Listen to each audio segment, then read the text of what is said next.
Students are joining. We'll start in a minute.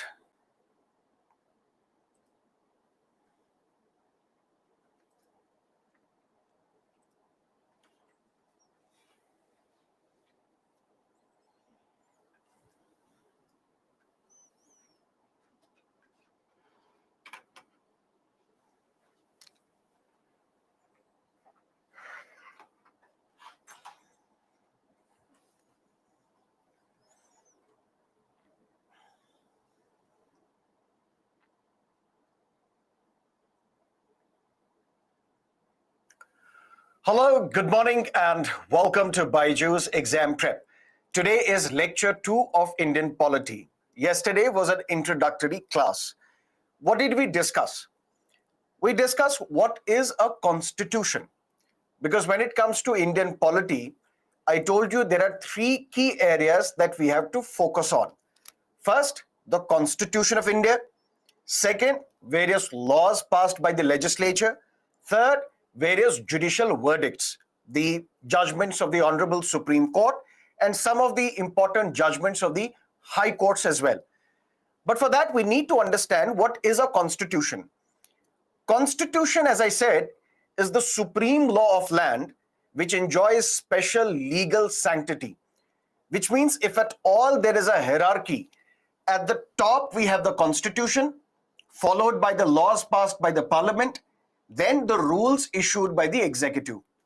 Constitution is supreme in the sense that no law of the parliament can violate the constitution. No rule issued by the executive can violate the constitution. If at all a law passed by the parliament violates the constitution, that law shall be declared unconstitutional by the judiciary. And we will discuss various such laws, constitutional amendments, which have been struck down by the court on the grounds of violation of the constitution. But it is this constitution which we say allocates roles and responsibilities to different organs of the state. For example, what will be the role of the legislature? What will be the role of the executive? What will be the role of the judiciary? All these different organs of the state clear-cut their areas of influence. Their roles and responsibilities have been allocated by the Constitution. And this Constitution can be broadly categorized into 2. One, either a Constitution can be unitary or the Constitution can be federal. Now, what do we mean by a unitary Constitution? All the powers are concentrated in one body at the center. There may be states, but states are created for administrative convenience. Local bodies are created for administrative convenience. There we see delegation of powers. That means the center, which is a superior body, it will give some of its powers to various local bodies. But at any point in time, these local bodies can be dissolved or these powers can be snatched from them. That's what we call delegation of powers. But long story short, in a unitary constitution, all the powers are concentrated in one strong center. There's a centralization of power. But when it comes to a federal constitution, we do not have a specific definition. Then what do constitutional experts do? They take a look at the US Constitution. And if a constitution matches the US Constitution, we call it federal. Otherwise, we can give it some other name. But what are these important characteristics, features of US Constitution, which makes it a federal constitution? There are 5 key ingredients. 1, dual government. One government at the center, but one government in the state as well. Distribution of powers. Some powers are given to the center, some powers are given to the states. But it all boils down to having a written constitution. Now, what is a written constitution? Where the laws are written and codified into one single document. For example, codified into various parts, part 1, part 2, part 3. In an unwritten constitution, something that we see in New Zealand, something that we see in United Kingdom, not all laws are written, but not all laws are written. And they're not written and codified into one single document. Clear? And in an unwritten constitution, conventions play an important role. Conventions in the sense, unwritten rules, not mentioned anywhere, but something that we follow. And in an unwritten constitution, we say parliament or legislature is supreme. Or should we say the legislature is sovereign? British Parliament, for example, is sovereign. It can do anything. It can make any law. It can strike down any law. It can pass any kind of law. So in an unwritten constitution, the Parliament is supreme. But in a written constitution, constitution is supreme. Parliament cannot violate the constitution. Parliament has to abide by the constitution. Parliament cannot enact a law which violates the spirit of the constitution. Then fourth criteria is that constitution should also be rigid. But what do we mean by rigidity? Rigidity does not mean that constitution cannot be amended or constitution is very difficult to amend. Rigidity means in a federal polity that if at all you have to change, modify, amend a constitution, it should be a joint act. Both center as well as states, they have to come together to amend the constitution. And it all boils down to having an independent judiciary. So that an independent judiciary, which is neither biased in favor of a center nor biased against the states, this unwritten constitution, which is the feature of Britain, their parliament is supreme. But in a written constitution, since constitution is supreme, who is the guardian of the constitution? The judiciary. But when it comes to India, we see in normal circumstances, we behave as if we are a purely federal constitution, federal polity, where we follow dual government, distribution of powers, we have a written constitution. Some matters can be altered in the constitution, some changes can be made to the constitution, but for that, both center as well as states, they have to come together. And we have an independent judiciary as well. But then there are some abnormal circumstances which we will discuss later, such as war, such as external aggression, such as armed rebellion, such as breakdown of constitutional machinery, which we will discuss later. There our constitution changes its form and becomes a unitary constitution. But for time being, when the situation normalizes, when the conditions stabilize, then we change back to a federal polity. And that is why if there is a term which best suits Indian constitution, we call it a quasi-federal constitution or a quasi-federal polity, neither completely unitary nor completely federal. Then we discussed theory of separation of powers, which has been attributed to French philosopher Montesquieu, where all the powers, whether they are legislative, executive, judicial, these powers should not be concentrated in one body or one individual or one institution. These powers should be separated. Create an organ which has the legislative power, legislature. Create an organ which has the executive powers, executive. Create an organ which has the judicial powers, the judiciary. But at the same time, there should be checks on each of these organs. One organ will not influence the other organ. One organ will not interfere with the other organ. Legislature will not interfere with the role of the executive. Executive will not interfere in the role of the judiciary. But each of these organs will keep a check on each other. Otherwise, there will be chaos. Chaos in the sense parliament can do anything. Executive can do anything in its own affair. Judiciary can do anything in its own affair. But we need executive to keep a check on judiciary. We need judiciary to keep a check on the legislature. We need legislature to keep a check on the executive. And that is how we have implemented doctrine of checks and balances as well. But there also we discussed that when it comes to India, since we follow parliamentary form of democracy, which we have borrowed from the inspiration given to us by the Britain, in parliamentary democracy, we can't separate executive from the legislature because executive is drawn from the legislature. You cannot be a prime minister, you cannot be a minister unless and until you are part of the legislature as well. But we have implemented separation of powers between executive and the judiciary. Clear? Then we have to discuss something known as constitutionalism. What is constitutionalism? There we need to understand something known as doctrine of limited government. Now listen to me carefully. This government, now what is this government? Executive, Prime Minister, ministers at the central level, Chief Minister, ministers at the state level. Constitution should first give powers to the government.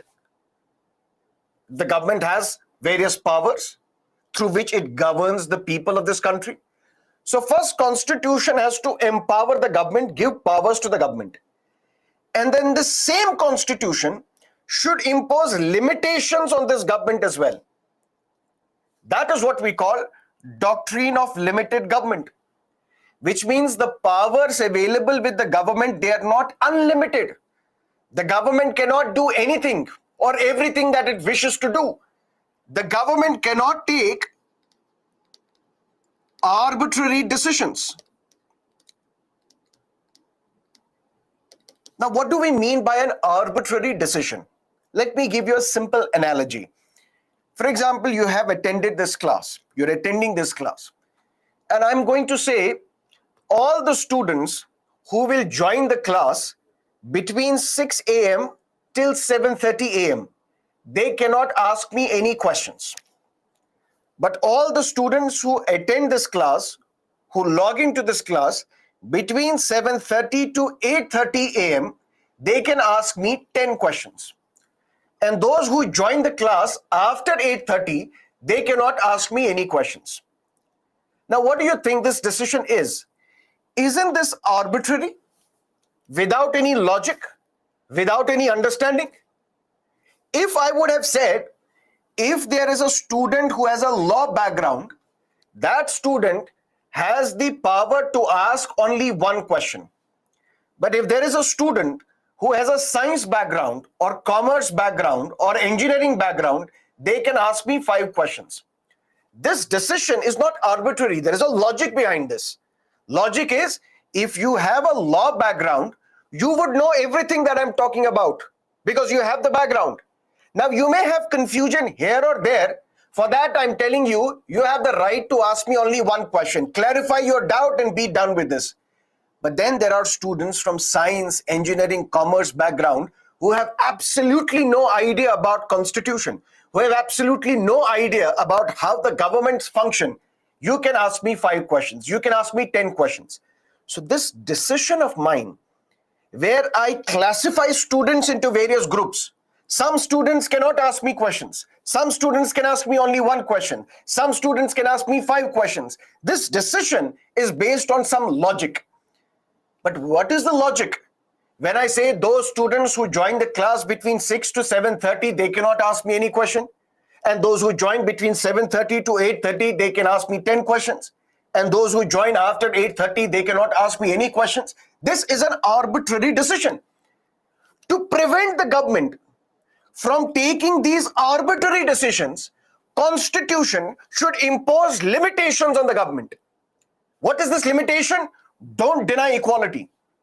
Don't discriminate on the grounds of religion, race, caste, sex, place of birth. Don't deny privacy. Don't deprive an individual of his right to life and personal liberty. This is what we call doctrine of limited government. The government does not have unlimited powers. The government cannot do anything that it wishes to do. The government cannot take an arbitrary decision. The government has to be bound by the Constitution. So what is constitutionalism basically? Look at me closely and I will explain this slightly differently. This government, which consists of, let's say, the Prime Minister, Council of Ministers at the central level, assume for a while that all these members of the government, they are angels. Mr. Modi is an angel. Some of his party members say he's the avatar of Lord Vishnu. Whether right or wrong, we don't have to get into that. But the point is, if the government and all the members of the government are angels, we need not to impose any restriction on the government. We need not impose any limitation on the government. Why? Because the government is part of angels. Angels can do nothing wrong. So we don't have to worry about these angels taking arbitrary decisions or illogical decisions. This government will not discriminate. This government will not destroy the livelihood of the people. Why? Because the government is made up of angels. Angels can do nothing wrong. But this government is made up of men. This government is made up of people. And people, power corrupts, but absolute power corrupts absolutely. That's what Lord Acton has said. Power corrupts, absolute power corrupts absolutely. So if we give unlimited power to the government, they will become dictators. They will have dictatorial tendencies. They can do anything based on their whims and the fancies. They can disregard the constitution. They can violate the constitution. That is why we say constitutionalism. Constitutionalism in the sense that this government can and should be restricted in its powers. And what are these provisions of the constitution?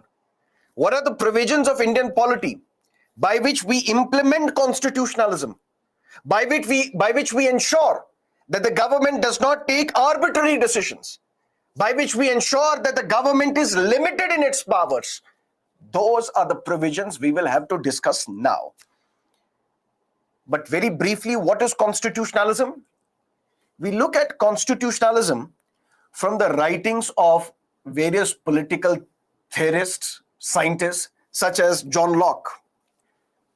John Locke and various other philosophers, they speak of constitutionalism in a sense that they say the government can and the government should be legally limited in its powers. How do we legally limit the government in its powers?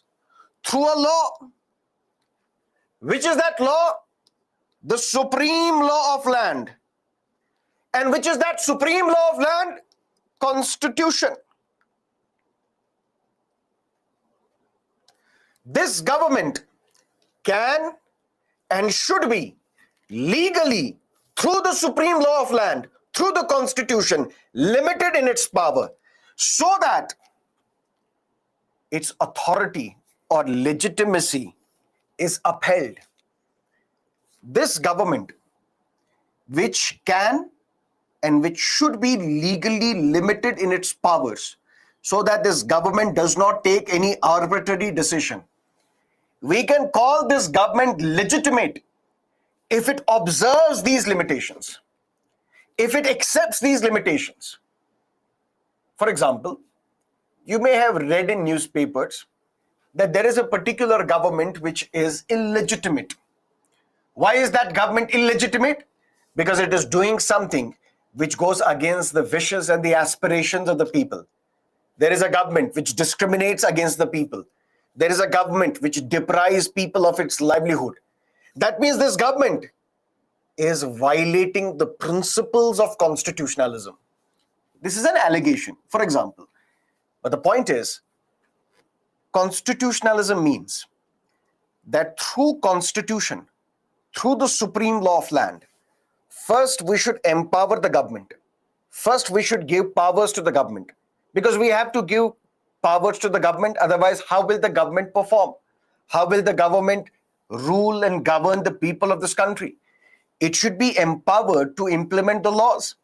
It should be empowered to create various schemes, various policies, various programs. So first we have to constitutionally empower the government so that this government can effectively govern the society, govern the people of this country. But then the same constitution should impose limitations on this government so that this government does not take arbitrary decisions. And that is what we call constitutionalism. And whether this government is legitimate or illegitimate depends upon whether it observes these limitations, whether it adheres to these limitations. But what are the ways through which we ensure constitutionalism? Number one, separation of powers. What is separation of powers? This government, can the government make laws? No. Why? Because making laws is the responsibility of the legislature. Government is part of the executive. So we have separated the powers so that all powers are not given to the government. Because if all powers are given to the government, this government will become authoritative. This government, then there will be no check on the government. So separation of powers, where this government will have only executive powers, but legislative powers are with the legislature. Judicial powers are with the judiciary. This government will have the executive power. This concept of separation of powers, where three different organs are created to have their own areas of influence, this ensures constitutionalism. Because what is constitutionalism? The government can and should be legally limited in its power, so that the government cannot do anything which is unlimited, which is everything. So separation of powers ensures constitutionalism. Because separation of powers means this government will have its own areas of influence. It cannot make a law. It cannot punish people. It cannot decide on the constitutionality of its actions, because that's the job of the judiciary. Similarly, a responsible and accountable government.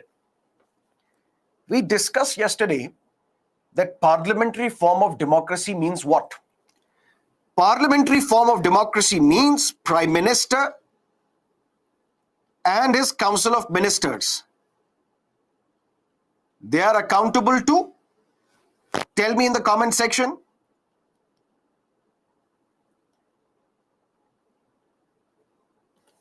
Lok Sabha, which means till the time this government enjoys the majority, the confidence of Lok Sabha, this government survives.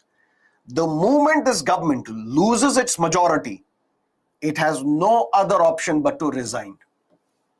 So if there is a government which violates the constitution, if there is a government which does anything illegitimate, the members of the Lok Sabha will have the power to remove the Prime Minister and his Council of Ministers as well.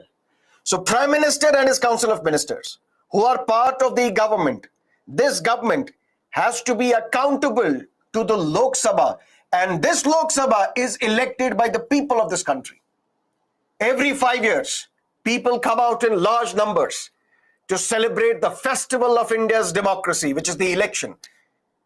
And every single adult above the age of 18 has the right to vote to elect your representatives in Lok Sabha. And it is these members of Lok Sabha which keep a check on the government, so that this government does not do anything illegitimate.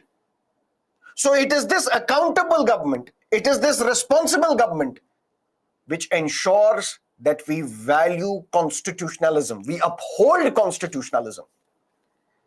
Similarly, popular sovereignty.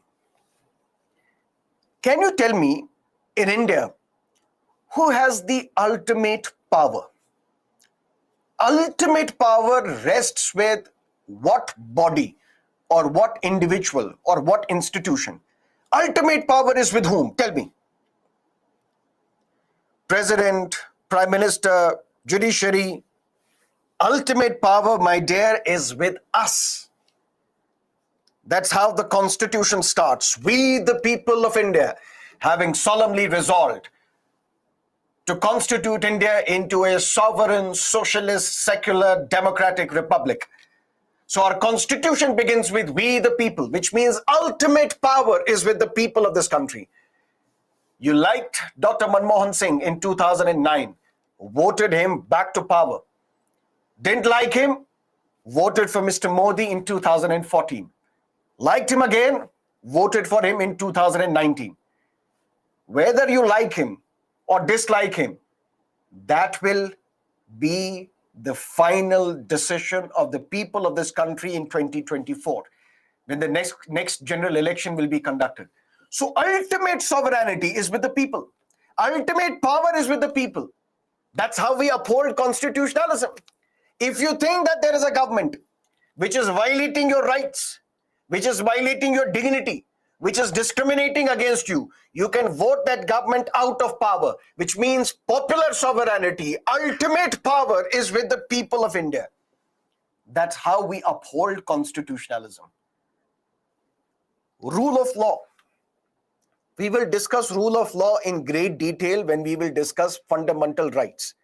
But very briefly here, one aspect of rule of law is nobody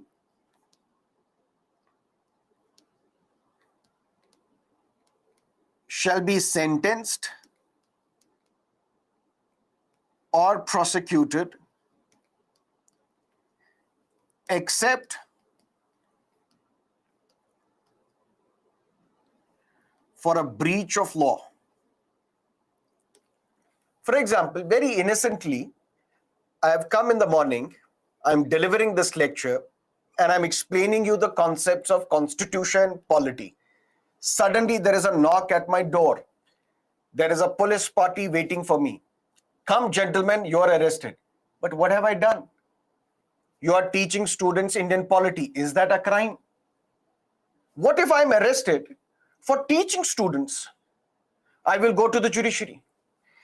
Independent judiciary will ask government the question, why have you arrested this individual?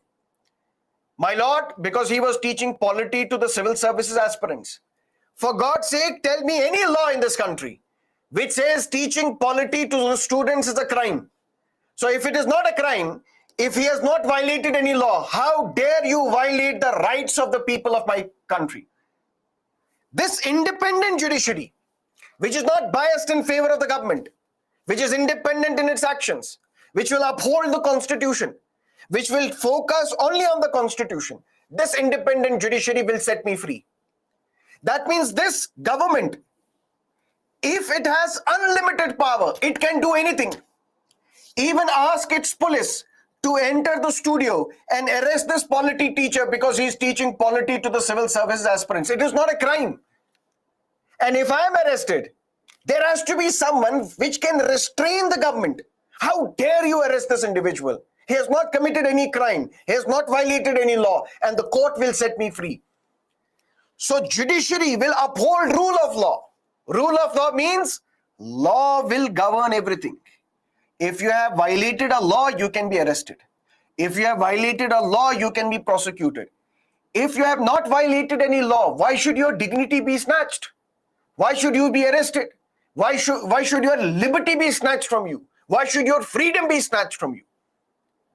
So constitutionalism, which basically means that the government can and should be legally restricted, limited in its powers. How do we ensure constitutionalism? Through various ways. What are these various ways? Number one, separation of powers. Don't give every power to the government. Legislative powers, give it to another organ. Judicial powers, give it to another organ. This executive should have a specific criteria, specific role, responsibility. And this government should be accountable to those who have been elected by the people, members of Lok Sabha. And if this government violates rule of law, an independent judiciary should come into the picture and give justice to the people of this country who have been legally wronged by the state. And then there are individual rights. Rights we will discuss in fundamental rights chapter. But when we look at these fundamental rights, if you notice that all these fundamental rights are negatively worded. Negatively worded in the sense, the state shall not deny equality. That's Article 14. The state shall not discriminate. The state shall not deprive an individual of his right to life and personal liberty. The state shall not do this. The state shall not do that. That means Constitution is imposing restriction, limitation on the powers of the government. Don't deprive individuals of their individual rights, because these individual rights are necessary for the growth, development of an individual. If I don't have equality, how can I develop myself? I want to study law. But the government is saying you can't study law because you are from a particular religion or a particular caste or a particular gender. The government is discriminating against me. So how can I develop my potential? How can I develop my potential if I don't have freedom of speech and expression? That's why individual rights are provided by the Constitution. Fundamental rights are provided by the Constitution. And these fundamental rights ensure that individuals, they develop their potential, they explore their potential. And these individual rights, they are basically limitations on the powers of the state. The state shall not discriminate, shall not deny equality, shall not deprive an individual of his right to life and personal liberty.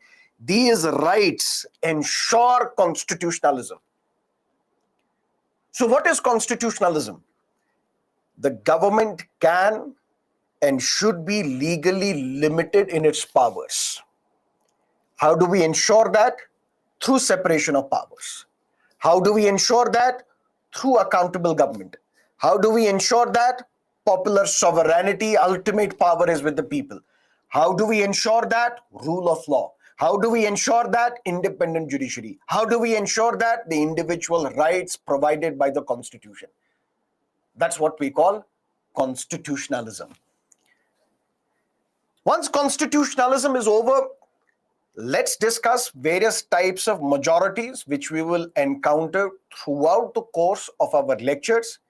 We will discuss all these majorities now so that tomorrow onwards, whenever I tell you that this particular bill requires simple majority, or this particular motion requires special majority, or this particular feature requires effective majority, I don't have to explain these majorities again and again. Today, once and for all, we will discuss all these different types of majorities and then be done with this. So that tomorrow, day after, in subsequent lectures, whenever I tell you that this particular clause, bill, requires simple majority, I don't have to explain again and again what is a simple majority. Clear?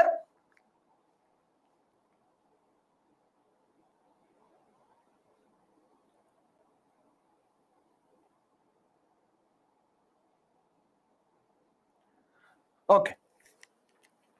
First is absolute majority. What is absolute majority? For example, we have Lok Sabha.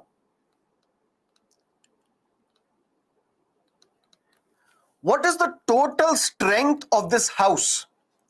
This house can be Lok Sabha, house can be Rajya Sabha, house can be Legislative Assembly, house can be Legislative Council. And we will discuss the roles and responsibilities of all these houses. What is the role of Lok Sabha, Rajya Sabha, Legislative Assembly, Legislative Council? But here, understand what is a house. House of a legislature, house of a parliament, Lok Sabha, Rajya Sabha, house of the state legislature, Legislative Assembly, Legislative Council. For example, we have Lok Sabha. What is the total strength of Lok Sabha? 543. What is absolute majority? Absolute majority is majority of more than 50% of the total strength of the house. If the strength of the Lok Sabha is 543, what is absolute majority? 272 plus. Because what is 272? 272 is more than half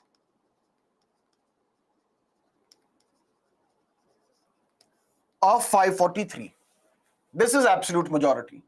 So tomorrow, if I tell you that this particular feature requires absolute majority means more than half of the total strength of the house. What is the strength of Lok Sabha? 543. What is absolute majority? 272 plus.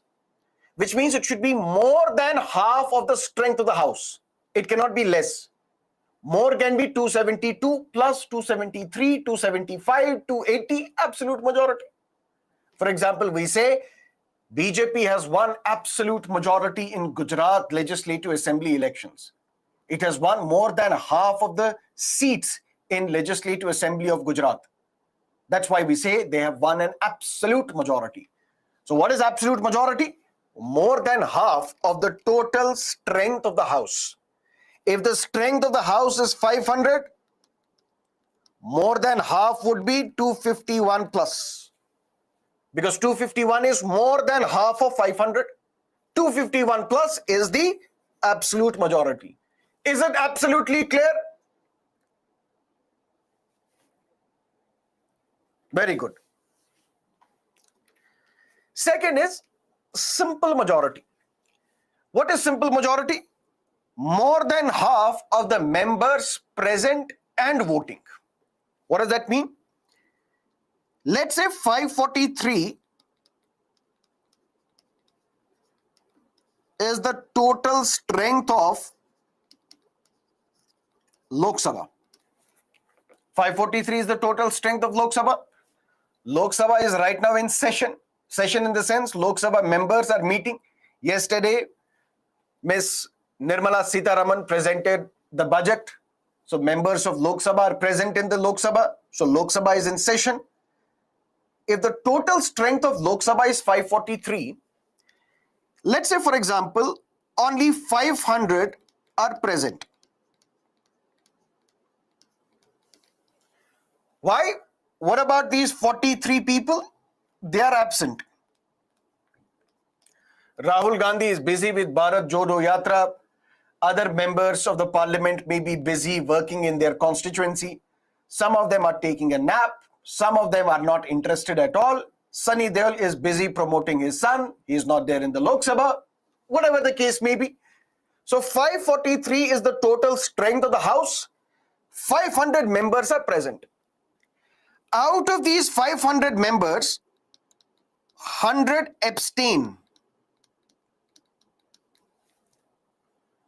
What is then the required number? 400. What is more than half of 400? 201 plus. 201 plus is the simple majority. But sir, what is this abstain?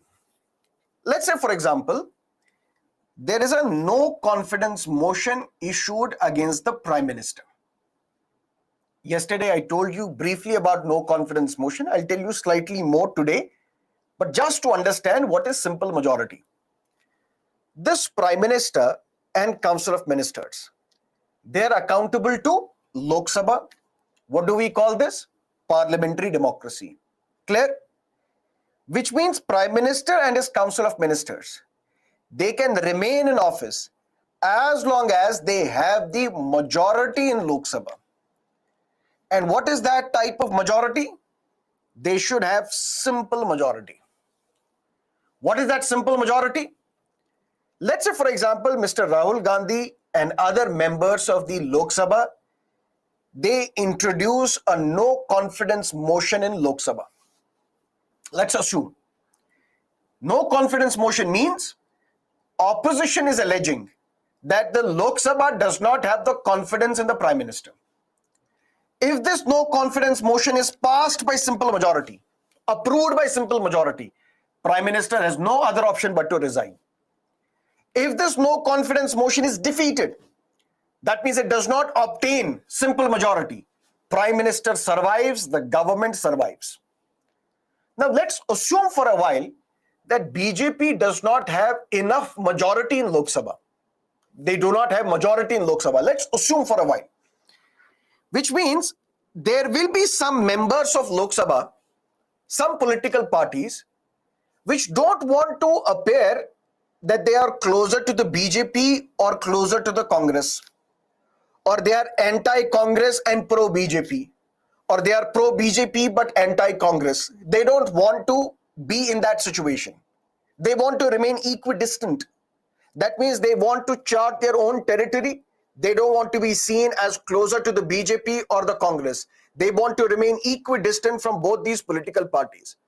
For example, we have such political party headed by Mr. Naveen Patnaik, Biju Janata Dal, which is currently governing the state of Odisha.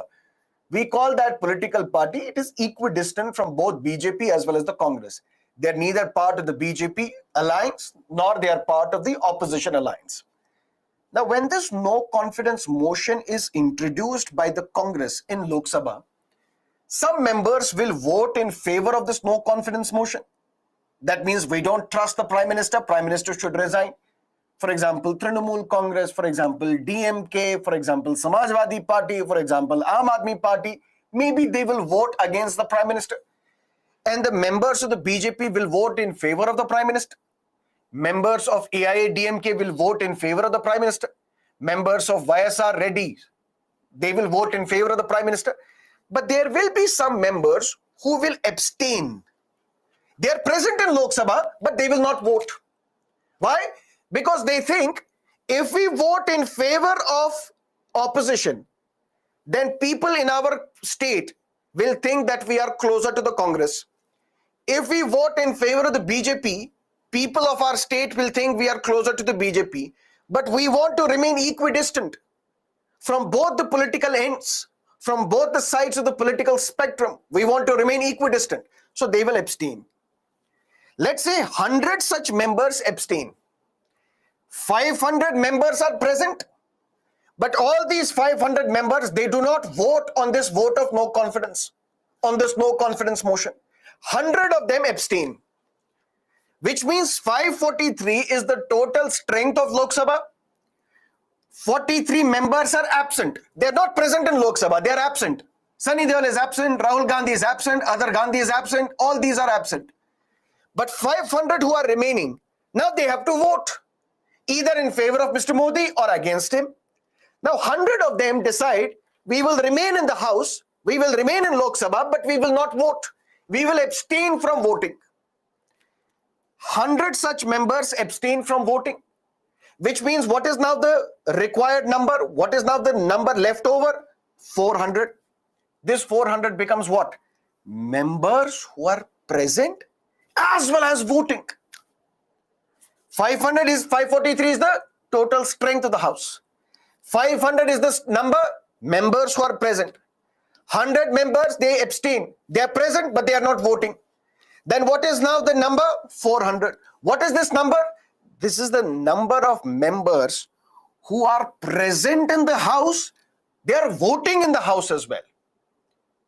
More than half of this number of members present and voting, that is known as simple majority. This is simple majority, very simple to understand. Simple majority may also vary from time to time. For example, if 543 is the total strength of Lok Sabha, if all 543 are present, if all 543 are voting as well, which means what is the number of members present and voting? 543. What is more than half of 543? 272 plus. That means this 272 plus, which ideally is absolute majority, this 272 plus becomes simple majority as well. That is why we say simple majority. It varies from time to time. But what is absolute majority? It's fixed. The number is fixed of absolute majority. Fixed in the sense, more than half of the total strength of the House. If the strength of the Lok Sabha is fixed at 543, more than half of 543 will be absolute majority. But simple majority varies, because sometimes all the members will be present as well as voting. And what is more than half of this number of members present and voting? That is simple majority. And simple majority, my dear, is also known as functional majority.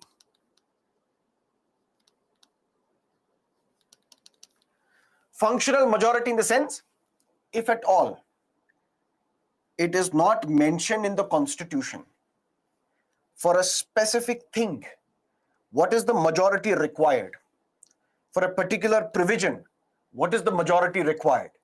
We assume that Constitution is talking about simple majority, which means simple majority is a functional majority, which means if at all Constitution is silent in a given situation as to in this given situation what is the type of majority required, we assume that Constitution is talking about simple majority.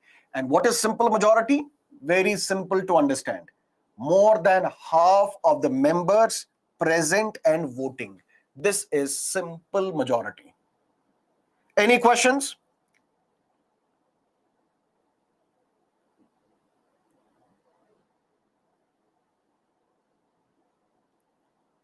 Okay, great. Now there is something called effective majority. What is effective majority? To understand effective majority, we need to understand what is effective strength. What is effective strength? Let's say 543 is the total strength of Lok Sabha. 543 is the total strength of Lok Sabha.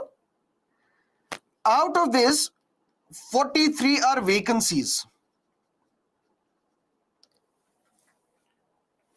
What is then the required number? 500. This 500 is the effective strength. And more than half of effective strength is the effective majority. But sir, what do we mean by vacancies? Listen to me carefully. 543 members are elected to Lok Sabha in 2019. 543 MPs will be elected to Lok Sabha in 2024. Now, normally the term of Lok Sabha MPs is 5 years. The term of the Lok Sabha MPs is 5 years. Let's say I am elected to Lok Sabha in 2019. Ideally, I should remain the member of Lok Sabha till 2024. Because what is my term? What is my tenure? 5 years. But even before completing 5 years, there may arise a vacancy. Vacancy can be because of death.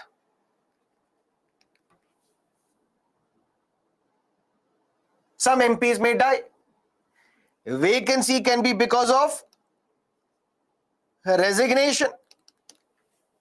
Some MPs may resign. Vacancy can be because of disqualification. What are the grounds on the basis of which MPs can be disqualified? We will discuss that in Parliament chapter. But very briefly here. If, for example, there is an MP, member of Lok Sabha, who was elected in 2019 for a 5-year term till 2024. But in 2021, the court convicts this MP. Convicts on the grounds that you have committed murder or dacoity, you have been sentenced to a prison term of 2 or more years. If there is an MP who has been convicted by the court of law, who has been declared guilty by the court of law and sentenced to jail for a term of more than 2 years, this person shall be disqualified. That means although you were elected for a period of 5 years, but before completing 5 years, you may be disqualified as well. Why? If you have been convicted by the court. There are other grounds as well. For example, to contest an election, the first requirement is you should be the citizen of India. Let's say I am the citizen of India. I contested the election in 2019. All of you voted for me. I became the member of the Lok Sabha. But I am the citizen of India. But in 2022, I took up the citizenship of United States. Can I continue as the member of the Lok Sabha despite the fact that I am no longer the citizen of India? I am the citizen of United States now. Can I continue as the member of the Lok Sabha? No. The moment my citizenship changes, the moment I am no longer the citizen of India, that very moment you will be disqualified. So the point is, whenever there is a disqualification, there is a vacancy. Vacancy in the sense, there are 543 constituencies in India. From Varanasi, we have Mr. Modi. From Wayanad, we have Mr. Rahul Gandhi. From Amethi, we have Ms. Shrimati Irani. From a particular constituency, we have another MP. But if Rahul Gandhi is disqualified, there is a vacancy because from Wayanad, we don't have any other representative. If Ms. Shrimati Irani is disqualified, which means in Amethi, we have the vacancy. If, for example, Mr. Amit Shah has resigned, Then we have the vacancy in Ahmedabad. If another gentleman has died, there we have the vacancy. So vacancy can be because of death, resignation, disqualification. So total strength of the house minus vacancy, that is what we call effective strength. And more than half of the effective strength is what is known as effective majority. But here you may have a confusion. Sir, effective majority seems similar to simple majority. Because there we say more than half of the members present and voting. Here we are saying more than half of the effective strength. They seem similar, but they are not. Why? Let's say 500 is the effective strength.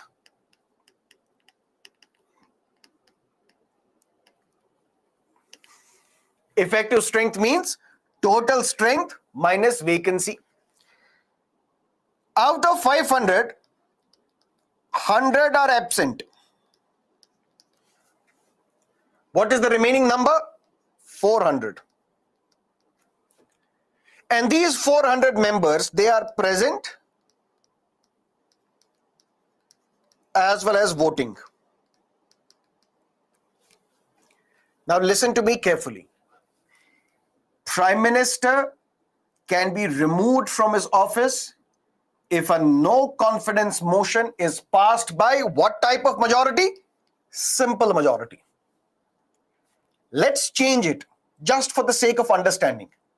Let's say Prime Minister and his Council of Ministers can be removed from its office if no confidence motion is passed by effective majority. Let's change just for the sake of understanding. Which means if 500 is the effective strength, that means total strength minus vacancy, 500. And now in Lok Sabha, we have the no confidence motion.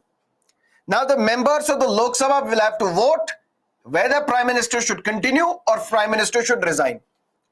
Now these 500 MPs are there. But out of 500 MPs, 100 are absent. Rahul Gandhi is still with Bharat Jodo. Sunny Deol is still busy promoting his son. Other members are sleeping. Other members are on a vacation. Other members are simply not interested. Other members are in a coffee house. Other members are busy. These 100 members are absent. Absent. That means what is the number now? 400. 400 members are present in the house. And let's assume for a while all these 400 MPs also vote. What is going to be the simple majority? Please tell me in the comment section. What is the simple majority in this case? Pranay says 201. Very good. But tell me what is the effective majority in this case?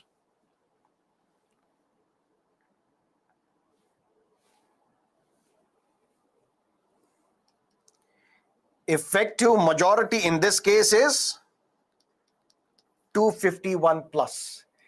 That means we will not look at and calculate majority only on the basis of the members present and voting. Regardless of whether you are present or not, whether you vote or not, we will calculate effective majority based on the effective strength. Doesn't matter whether you are absent. Doesn't matter whether you are voting or not. We will calculate effective majority based on the effective strength. And more than half of the effective strength is effective majority. That's the difference. If it was simple majority, we only look at members who are present and voting. We exclude everyone else. We exclude those who abstain. We exclude those who are vacant, who have resigned or who are dead. We exclude everybody. We include only those who are present and voting. But when it comes to effective majority, we include everybody except the vacancies. That's the difference. An effective majority is used for the removal of the Vice President of India. This is where you will have to correct Mr. Lakshmikant. Lakshmikant book writes, if a vice president is removed on the basis of absolute majority, which is absolutely wrong. Vice president is removed if a resolution is passed by Rajya Sabha by effective majority. That means more than half of the effective strength. And now listen to me carefully. There is one phrase used for effective majority in the Constitution. And that phrase is majority of all the then members of the House. What is that? For example, this is Article 67, Clause B. Vice President may be removed from his office by a resolution of Council of States. Council of States is known as Rajya Sabha. Vice President may be removed from his office if a resolution is passed by the majority of all the then members of the council. Then members means effective majority.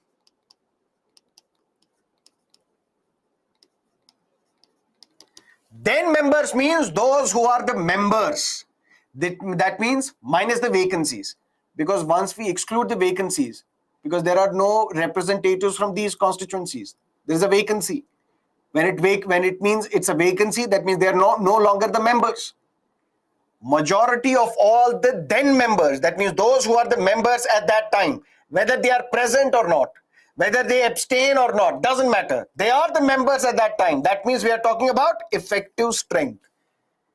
Whenever Constitution uses the phrase majority of all the then members of the House, that means who are the members at that time, whether present or absent, whether abstain or voting, doesn't matter. Majority of all the then members of the House, that is what we call effective majority. So let's recap. What is simple majority? Very simple. Majority of the members present and voting, which means more than half of the members present and voting. What is absolute majority? Majority, which means more than 50% of the total strength of the House. What is effective majority? Majority of all the then members of the House, which means more than half of the effective strength. And what is this effective strength? Total strength of the House minus the vacancy. Is that clear? Any questions as of now?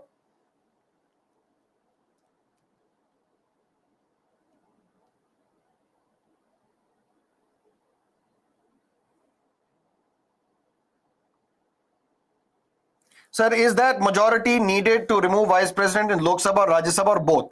Vice President we will discuss separately when we will talk about executive. But if you want to understand here, Vice President is removed if Rajya Sabha passes a resolution by effective majority, and this resolution should be accepted by Lok Sabha by simple majority. So Rajya Sabha will pass resolution by effective majority, Lok Sabha will pass a resolution by simple majority, Vice President is removed from his office.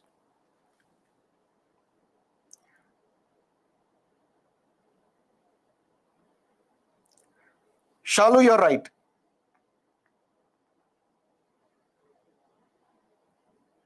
Okay, done. Now let's look at another type of majority known as special majority.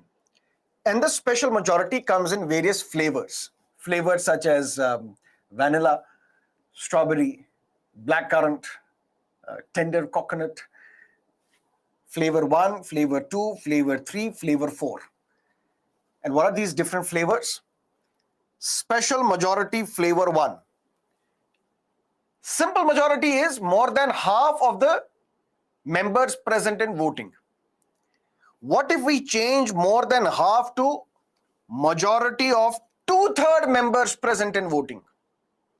That is what we call flavor 1 of special majority.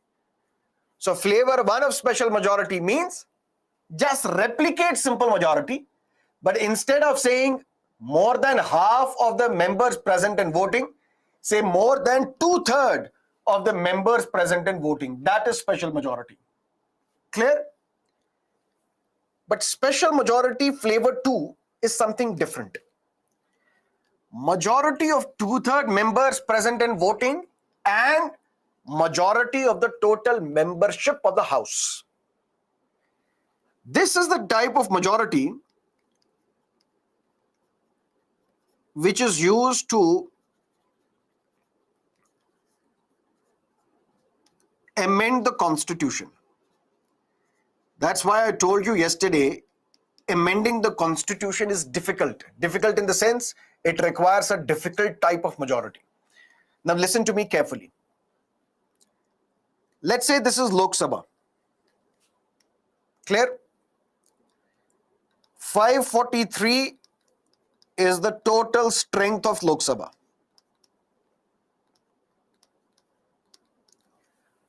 What is now the proposal? The proposal is to amend the Constitution. And what is this constitutional amendment?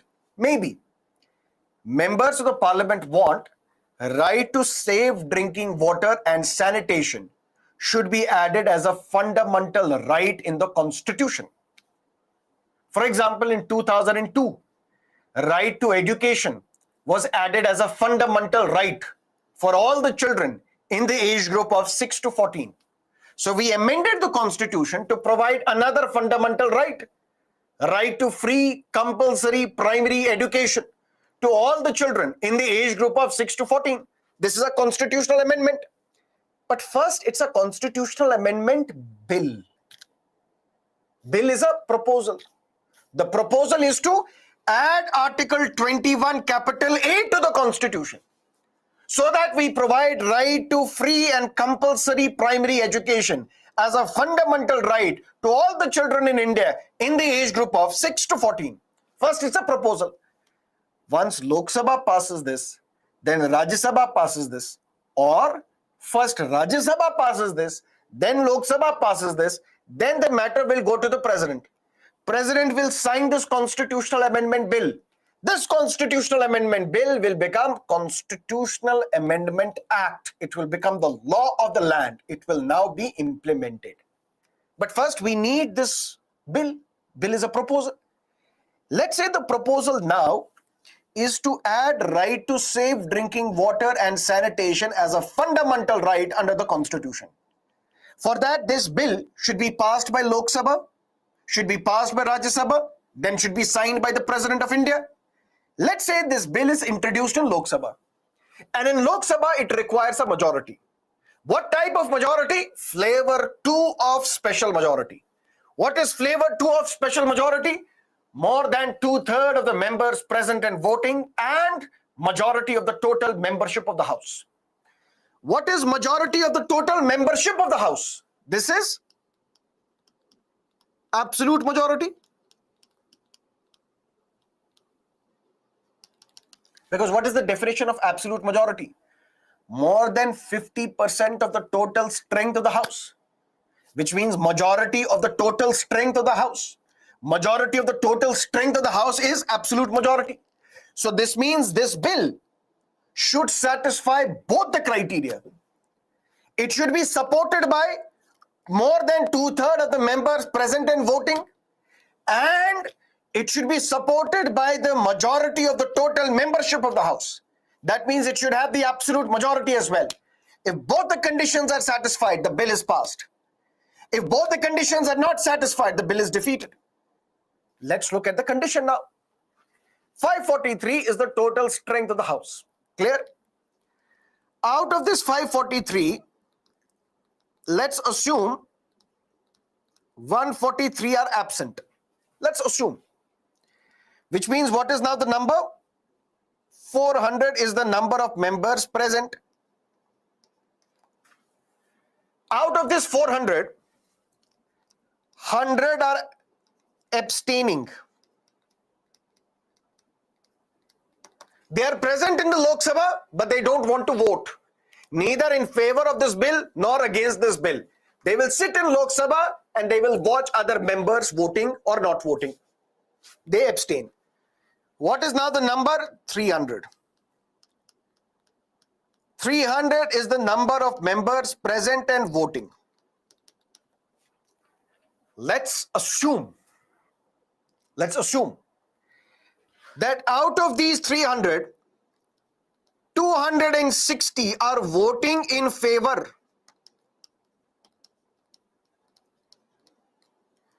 40 are voting against. Tell me, will this constitutional amendment bill be passed? Will it be approved by Lok Sabha?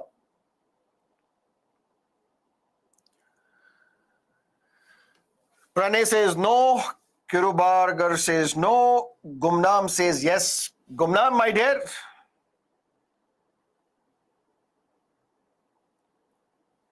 What did I say? Both conditions should be satisfied. Majority of the people here are right. Is 260 satisfying criteria 1? Yes. Because what is 260? It is majority of 2/3 of the members present and voting.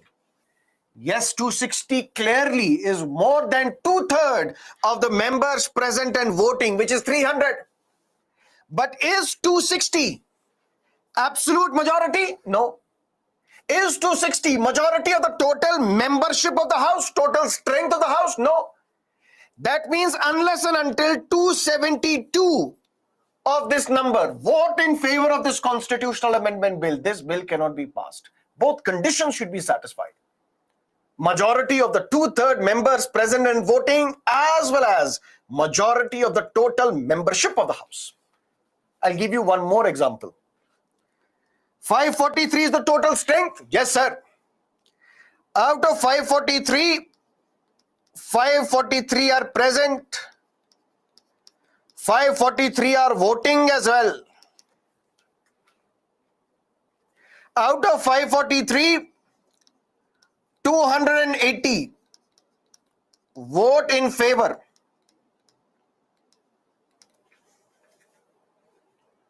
Clear? What is now the remaining? 263 vote against. Will this bill be passed by Lok Sabha? Yes or no?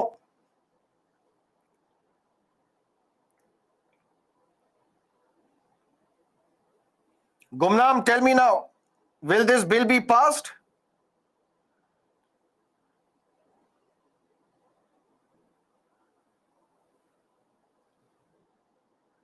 Naveen says absolutely yes. Naveen, absolutely wrong. Why? Is 280 absolute majority? Yes. That means majority of the total membership of the House, because 280 is more than half of the total strength of the House, which is 543. But is 280 more than 2/3 of members present and voting? No. Which means in this instance, criteria 1 is followed, but criteria 2 is not. In this instance, criteria 2 is followed, but criteria 1 is not followed. Which means if 543 members are present as well as voting, then the number should be 362. 2/3 of the total members present and voting. If the members present and voting are 543, what is more than 2/3 of the members present and voting? 362. That means unless and until 362 people vote in favor of this bill will not be passed. 362 is more than 2/3 of the members present and voting. 362 clearly follows absolute majority as well. It is more than half of the total membership of the House, which means unless and until 362 members vote in favor of this bill will not be passed. And this is the majority required to amend the Constitution. This is the majority required to remove the Chief Justice of India. This is the majority to remove the judge of the Supreme Court and High Court. This is the majority to remove the Comptroller and the Auditor General of India. This is the majority to remove the Chief Election Commissioner of India. This is the majority required. Special majority, flavor 2. Is it clear?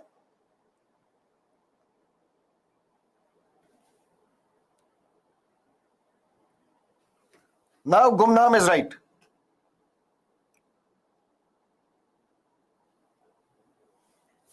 Pranay, not president. President majority is different. We will discuss that. But yesterday, I told you something about rigidity of the Constitution. What is that rigidity of the Constitution? That if the Constitution is to be amended, it should be the joint act of both center as well as states. That's what happens in a federal polity.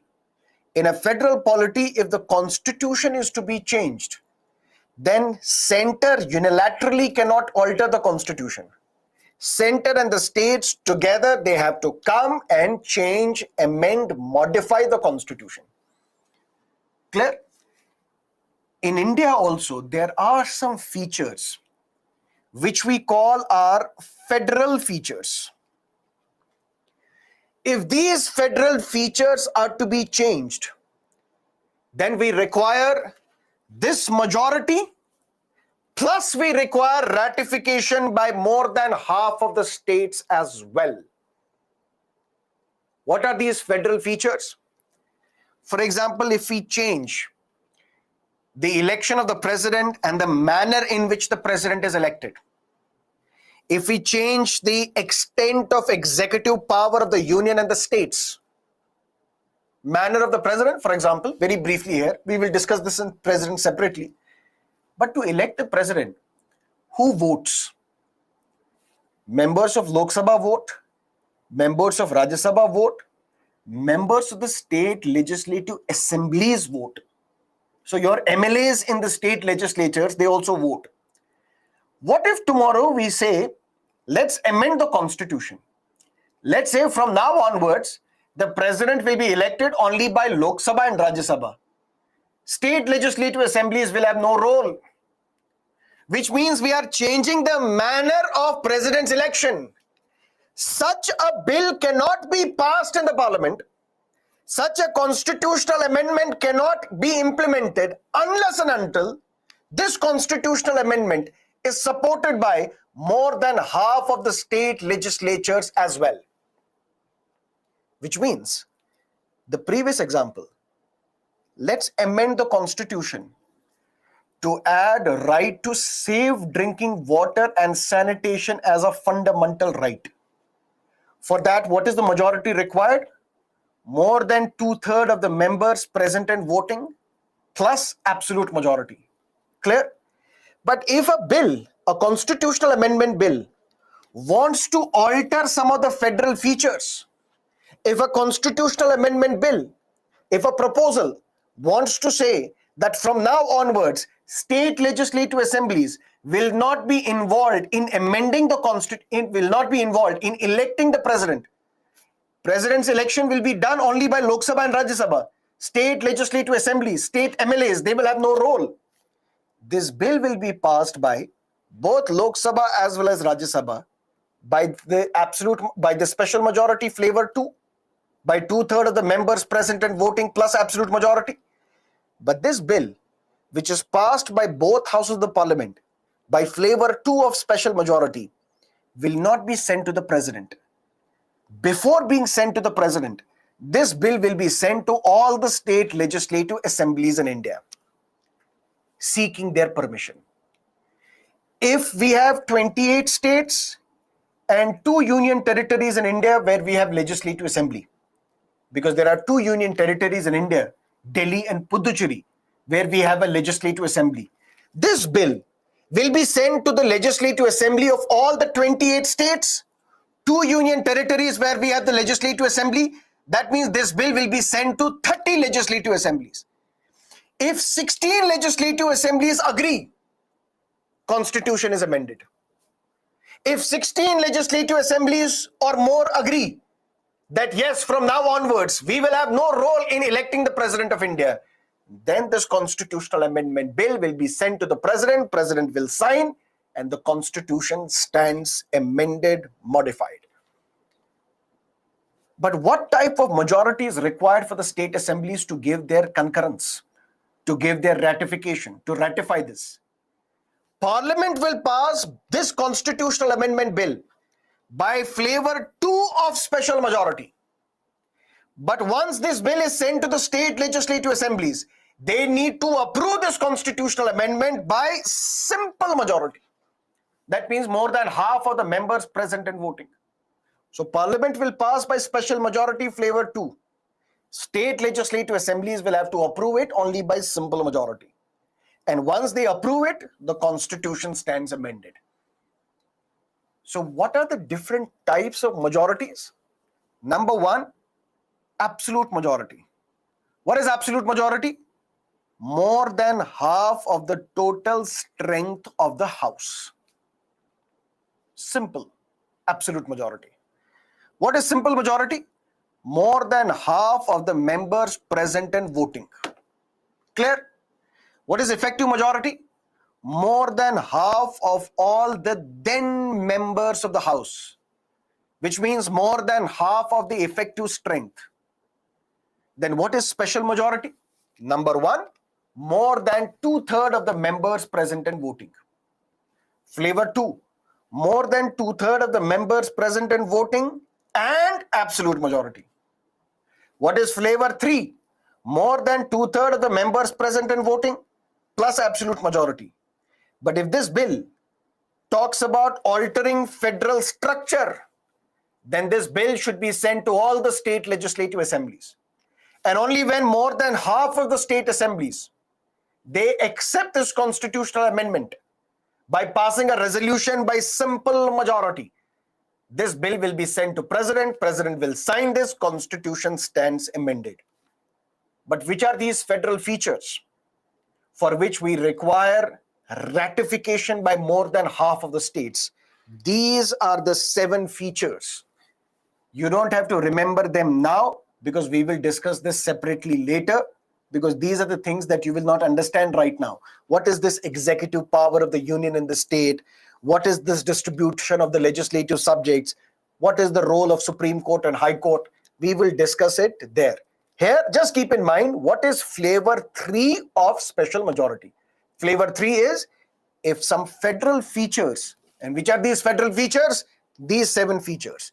If these federal features are to be altered, for that we require special majority flavor 3, which means this bill which alters federal features should be passed by both houses of Indian Parliament by special majority flavor 2.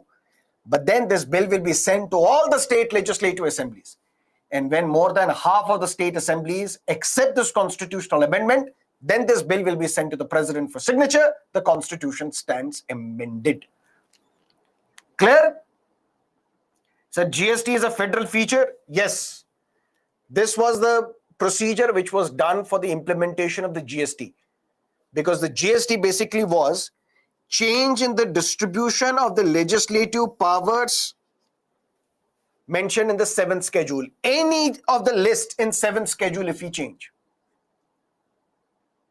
that requires ratification by more than half of the states.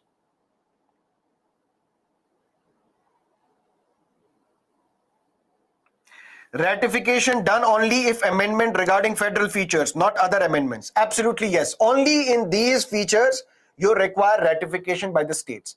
Otherwise you don't need. Otherwise the bulk of the constitution can be changed by the parliament. States are not involved.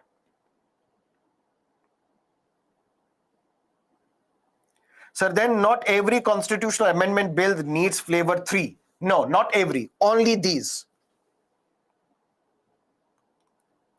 Shalu, what's your question, please? Article 368. Article 368 gives power to the parliament to amend the constitution. So which article is used to amend the constitution? That's Article 368. What if parliament tomorrow wants to change Article 368 itself? Even there, they need ratification by more than half of the states. For Article 370, flavor 3 is required. Article 370 is gone. And for that, no constitutional amendment was required. That was done by a president's notification. We will discuss that separately in Article 370. Okay. Now the flavor 4, the last flavor of special majority. And this is the toughest majority in the Constitution.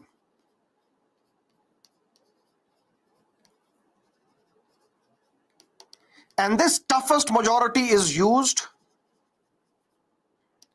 to impeach the President of India.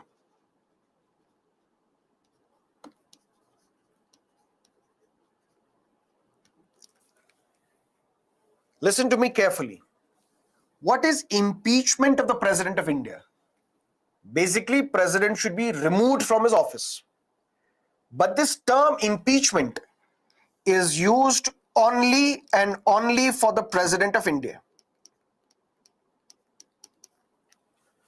Only the President can be impeached.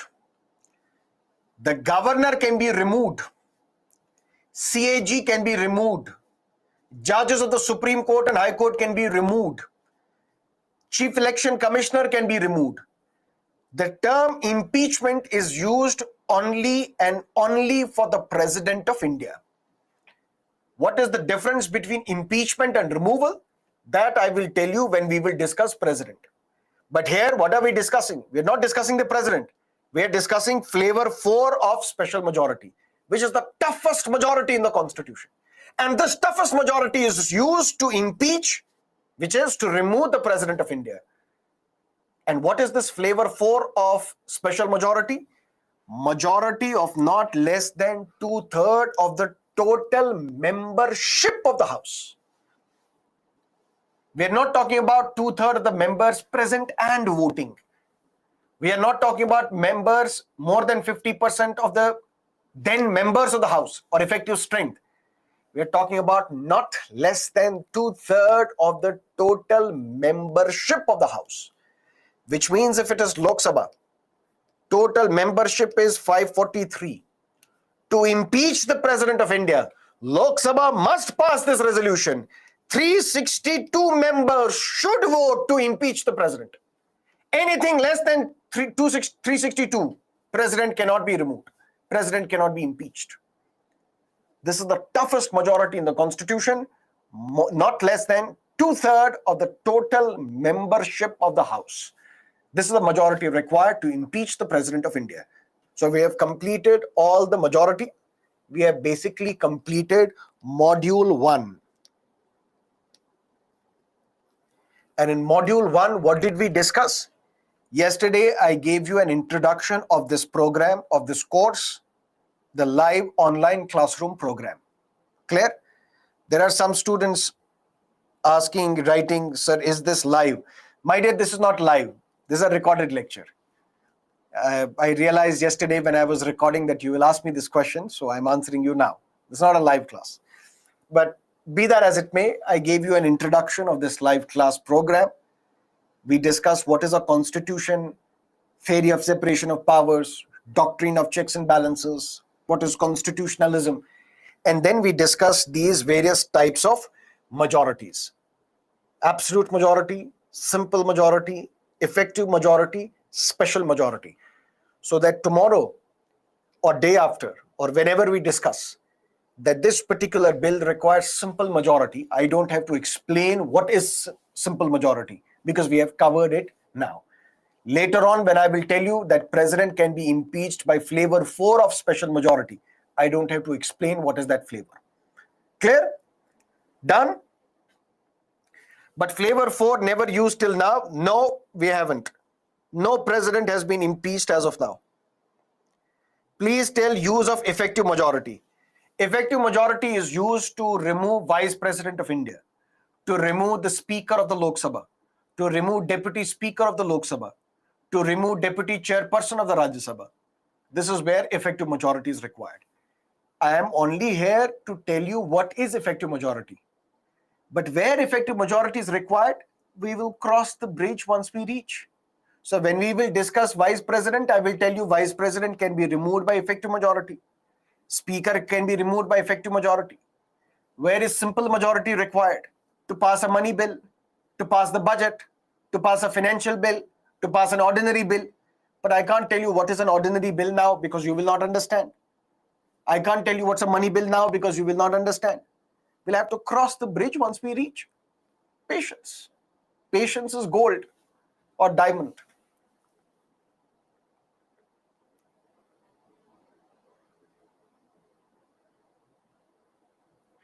Ritika is asking, it means that this live lecture is recorded and not live.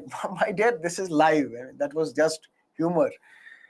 It's live, otherwise, how can I take your questions? What's the time right now? 7:25.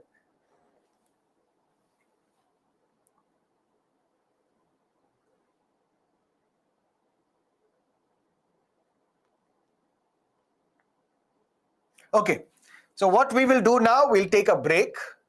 After the break, we will start preamble, the philosophy of India's constitution. So it's 7:25. We will meet at 7:40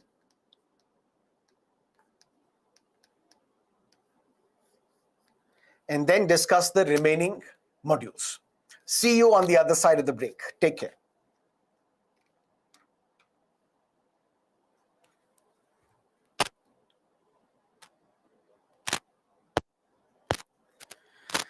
Sir, if it is live, why are you repeatedly mentioning some one name?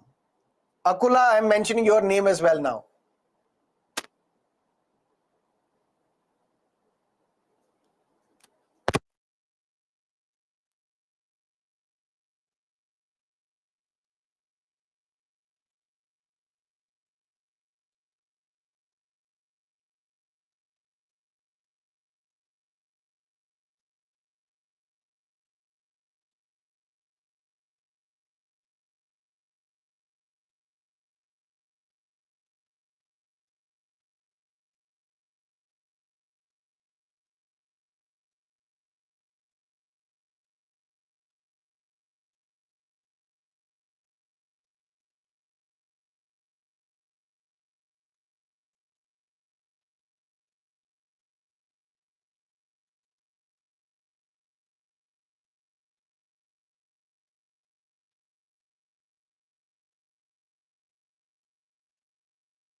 Shall we start?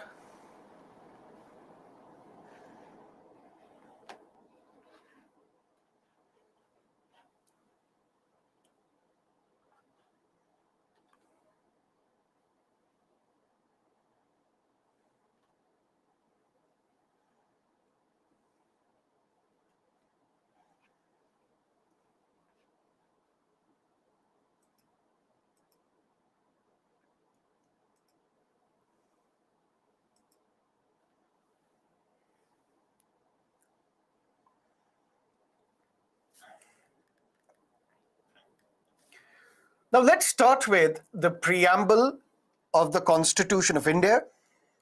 The preamble of the Constitution is the philosophy of the Constitution of India. Now, what do we mean by philosophy? Let's say, for example, you buy a land and then you approach a government officer. You're basically asking for the land documents. The government officer tells you it will take 7 days. Come after 7 days, I will give you the document. Now you're taking your wallet out and you're bribing, or you try to bribe this officer that I need this document now, take this money and give me this document. This officer is telling you, I do not indulge in corruption because that's not my philosophy. What is that philosophy? Some trait which guides your behavior. It's not the trait of this individual to indulge in bribery, to indulge in illegal activities. That's his philosophy. So there are some traits about an individual that drives his or her behavior. That's what we call philosophy. What is the philosophy which guides our Indian Constitution? That we come to know when we look at the preamble of the Constitution of India. So if we want to know what is the guiding philosophy behind Indian Constitution, for that we just need to read this beautiful document known as the preamble. Number one. Number two, for example, you're reading a novel. Before you start reading out that novel, you also read the preface. Sometimes. What is this preface telling you? Preface tells you what is this book all about? What can you expect in this book? This preface also tells you about the author. What is the mindset of this author who has written this book? That we come to know by looking at the preface, by reading the preface. Similarly, we can say preface of the Constitution is the preamble. Even without reading the Constitution, if you want to know what is the philosophy of Indian Constitution, for that you should go through the preamble of the Indian Constitution. Preamble will tell you not only about the Constitution, not only about the sacred book. Preamble will also give you insight into the minds of the makers of this Constitution. Because this Constitution was drafted by Constituent Assembly. We discussed that yesterday. People of India, some members of the people of this country, they were part of the Constituent Assembly, and the members of the Constituent Assembly were responsible for drafting the Constitution. So if this Constitution talks about equality, liberty, freedom, justice, dignity, we can safely assume that the members of the Constituent Assembly, their mindset was in favor of equality, in favor of dignity, in favor of liberty, in favor of freedom of speech and expression. Which means, long story short, what is the preamble to the Constitution? Preamble is the philosophy of the Indian Constitution. What guides our Constitution? That we come to know by looking at the preamble. Preamble is like the preface of a book.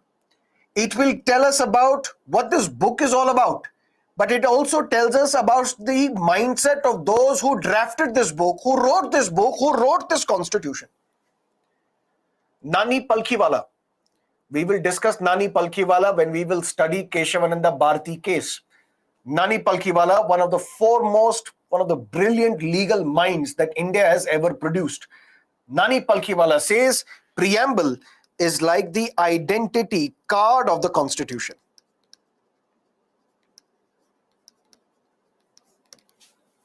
So what is preamble? It's the philosophy of the Constitution. What is preamble? It's like the preface to the Constitution. What is the preamble? It's like the identity card of the Constitution. Now, what does this preamble tell us?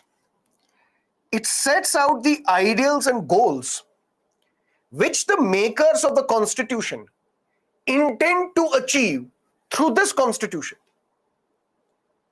Constitution is the rule book, how this nation will be governed, what will be the fundamental rights given to the people of this country, what sort of democracy, whether parliamentary or presidential form of democracy, what sort of democracy, what sort of state do we want to create, what is it that we want to achieve through this Constitution.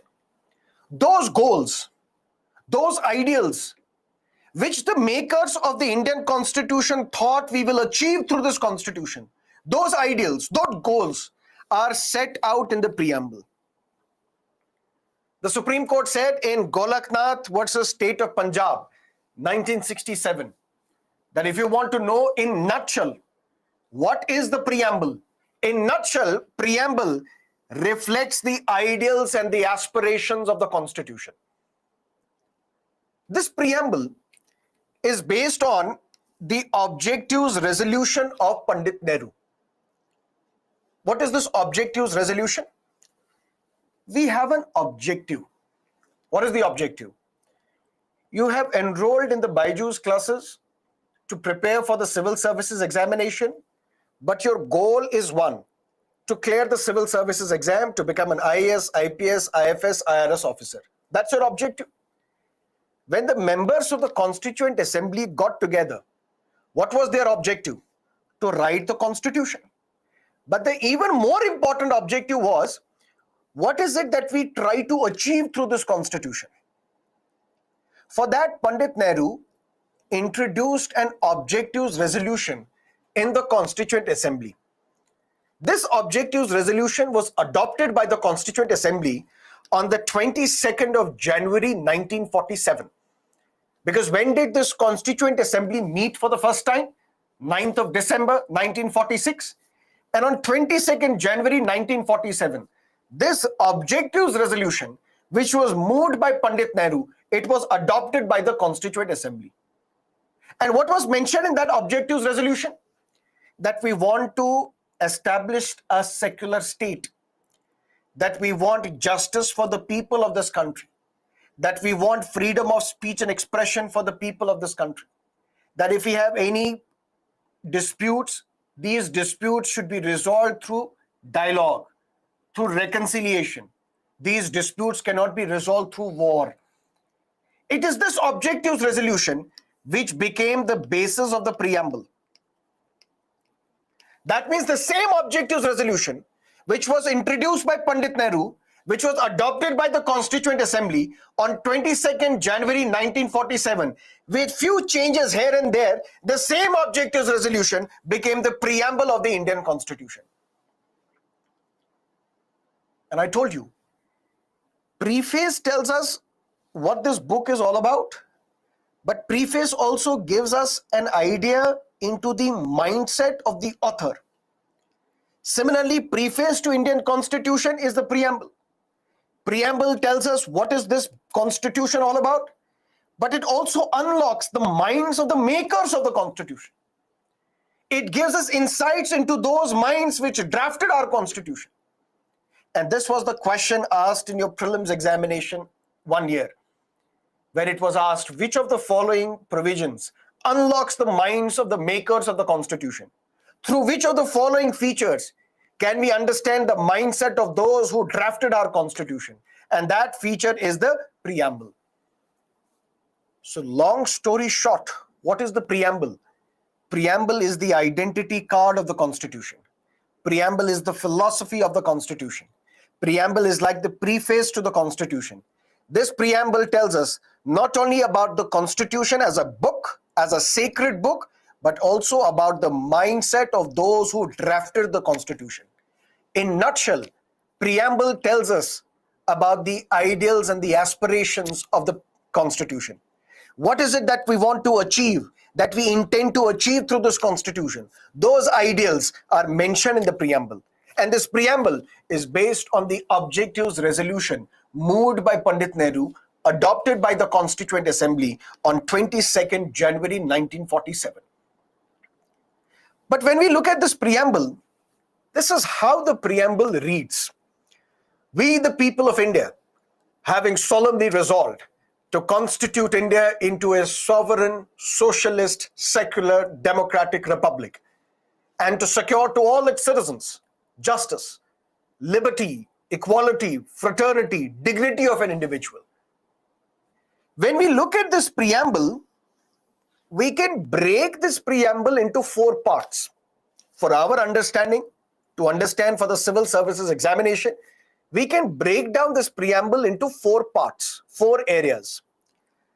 Number 1, we the people, which means what is the source of authority of the Constitution. In constitutionalism, what is constitutionalism? The government can and should be legally limited in its powers. That's constitutionalism. And in constitutionalism, we discuss that one ways in which we implement constitutionalism, in which we uphold constitutionalism, is popular sovereignty. The ultimate power lies with the people of India. So if this constitution, where it talks about union and its territory, where it talks about fundamental rights, where it talks about directive principles, where it talks about the roles and the responsibilities of the president, prime minister, governor, election commission, judiciary, where does this constitution derive its authority from? It derives its authority from the people of India. We, the people of India. This constitution is not the gift of the United Nations. This constitution is not the gift of the United Kingdom. This constitution is not the gift of the United States. This constitution is not the gift of any foreign power. This constitution is the gift of the people of this country to themselves. It is our constitution. We have gifted ourselves this constitution. We have framed this constitution. So constitution derives its authority from the people of this country. That's the first key takeaway from the preamble. That's the first thing that we need to understand from the preamble. We, the people of India, which means the popular sovereignty lies with the people, which means our constitution derives its authority, the source of authority of the constitution, from where constitution can be said that it's a supreme document, it's the supreme law of land. This constitution derives its authority from the people of India, we the people. Second thing that this preamble tells us, it tells about what is going to be the nature of the Indian state.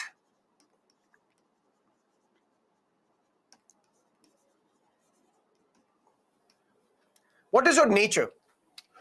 I'm shy. I'm confident. I am flamboyant.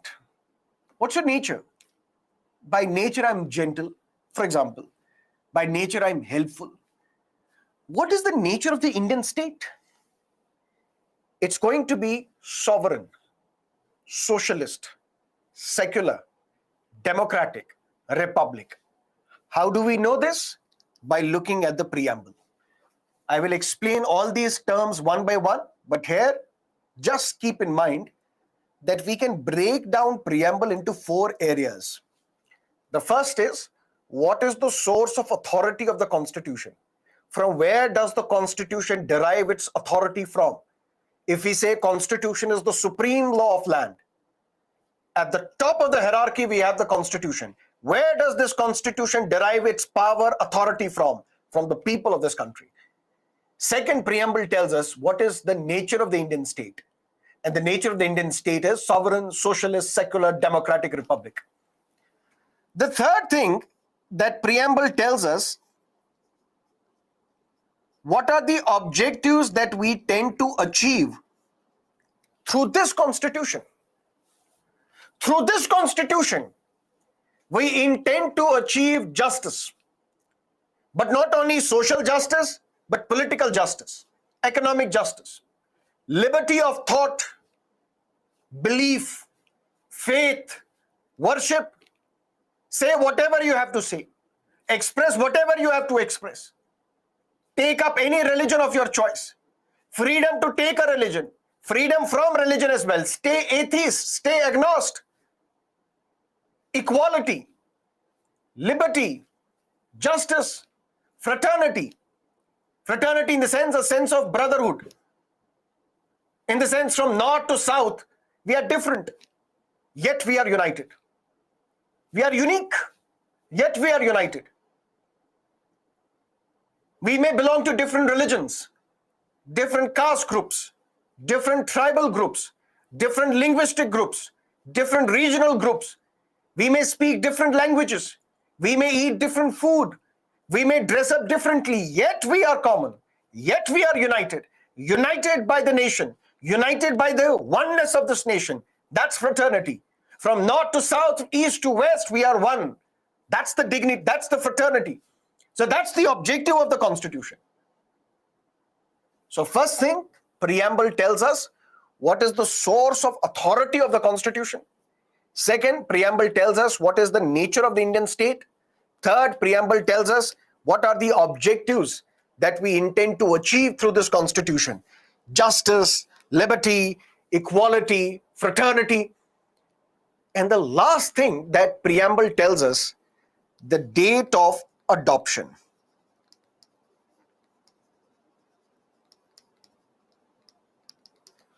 Which is different from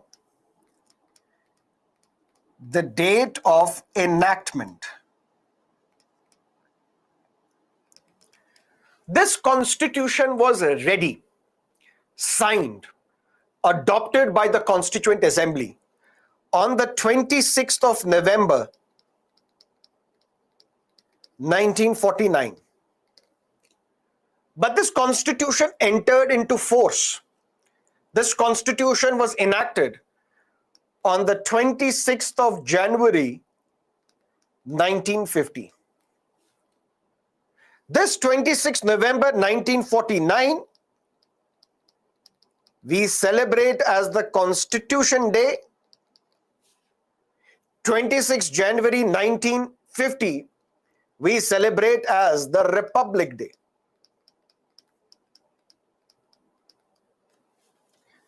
But now, there can be a question on your mind. Sir, if the Constitution was adopted, if it was ready on the 26th of November 1949, why was it given force? Why was it enacted? Why did it start implementing from 26th January 1950, which we celebrate as the Republic Day? What is the reason? For that, we need to go back to history. And for that, we need to go back because this was on the basis of the request made by Pandit Nehru. Why? For that, there is a backstory.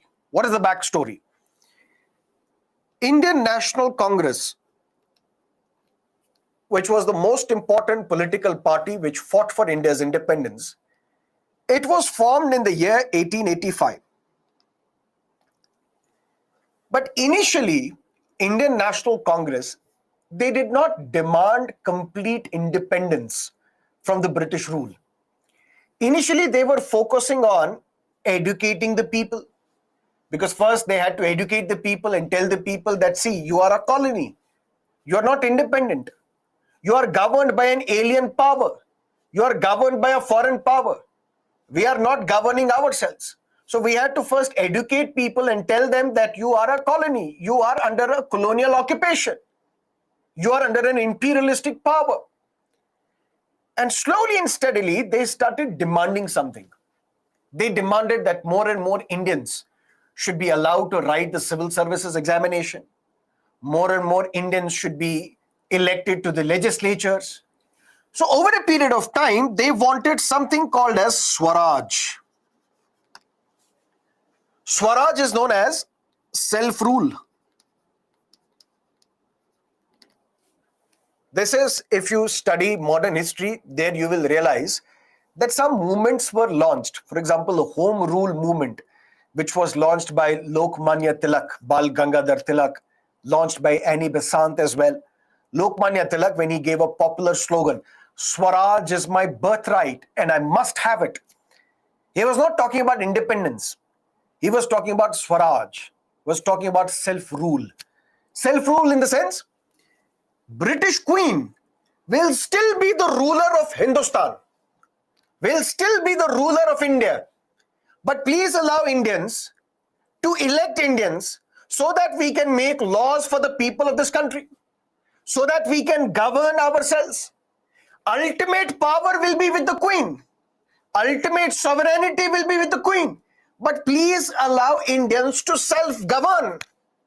Please give us the opportunity so that people can elect their own representatives and these representatives can govern them, make laws for them. So the principal objective of the Congress Party, of the Indian National Congress, was not initially complete independence. It was Swaraj or self-rule. But something changed in 1929. A historic session of Indian National Congress was held in Lahore, which is today in Pakistan. Pakistan and India, part of one country, undivided India. The session of Indian National Congress was held in December 1929 in Lahore, which was presided over by Pandit Nehru. Pandit Nehru was the president of the Indian National Congress.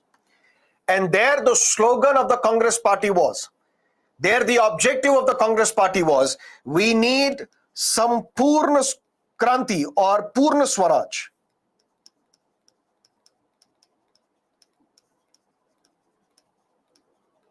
We don't need self-rule. We need Purna Swaraj. We need complete independence.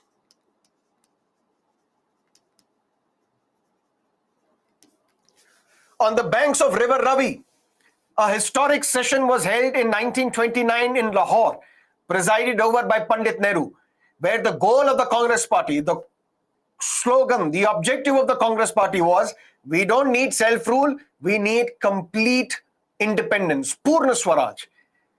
And it was in this session of the Indian National Congress that it was decided that 26th January will be celebrated as the Independence Day. It was symbolic. We were not independent. But as a symbolic gesture, it was decided that we will celebrate 26th January every year as the Independence Day. And the first symbolic Independence Day was celebrated in 1930 after the Lahore session of Indian National Congress. So this date, 26th January, it was etched into the memory of those who were the part of the Constituent Assembly.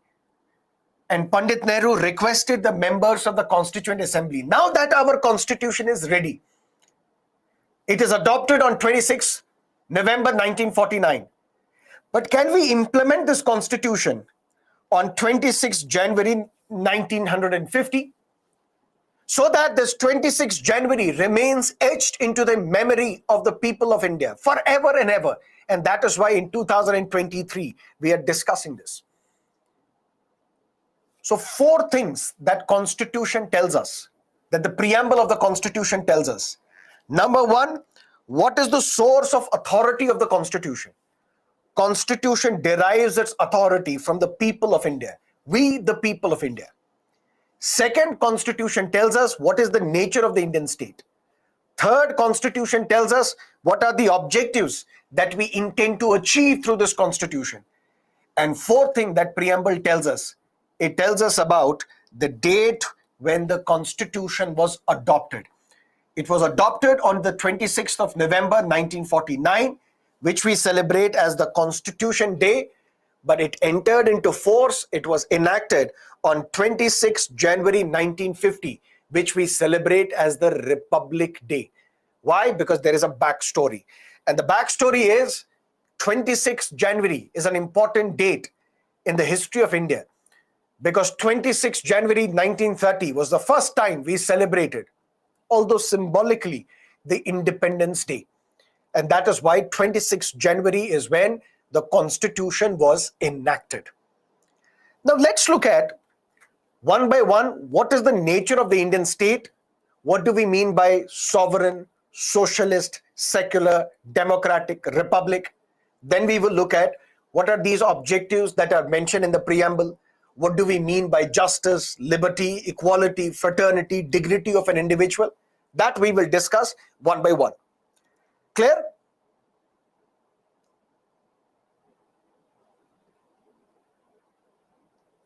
26th January was celebrated as the Independence Day in 1930. But 26th January now is celebrated as the Republic Day because that is when the Constitution was enacted.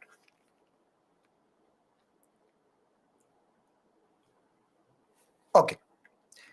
Just give me 5 minutes, please. I'll come back in 5 minutes. 5 minutes, please. 5 minutes.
Okay, shall we continue?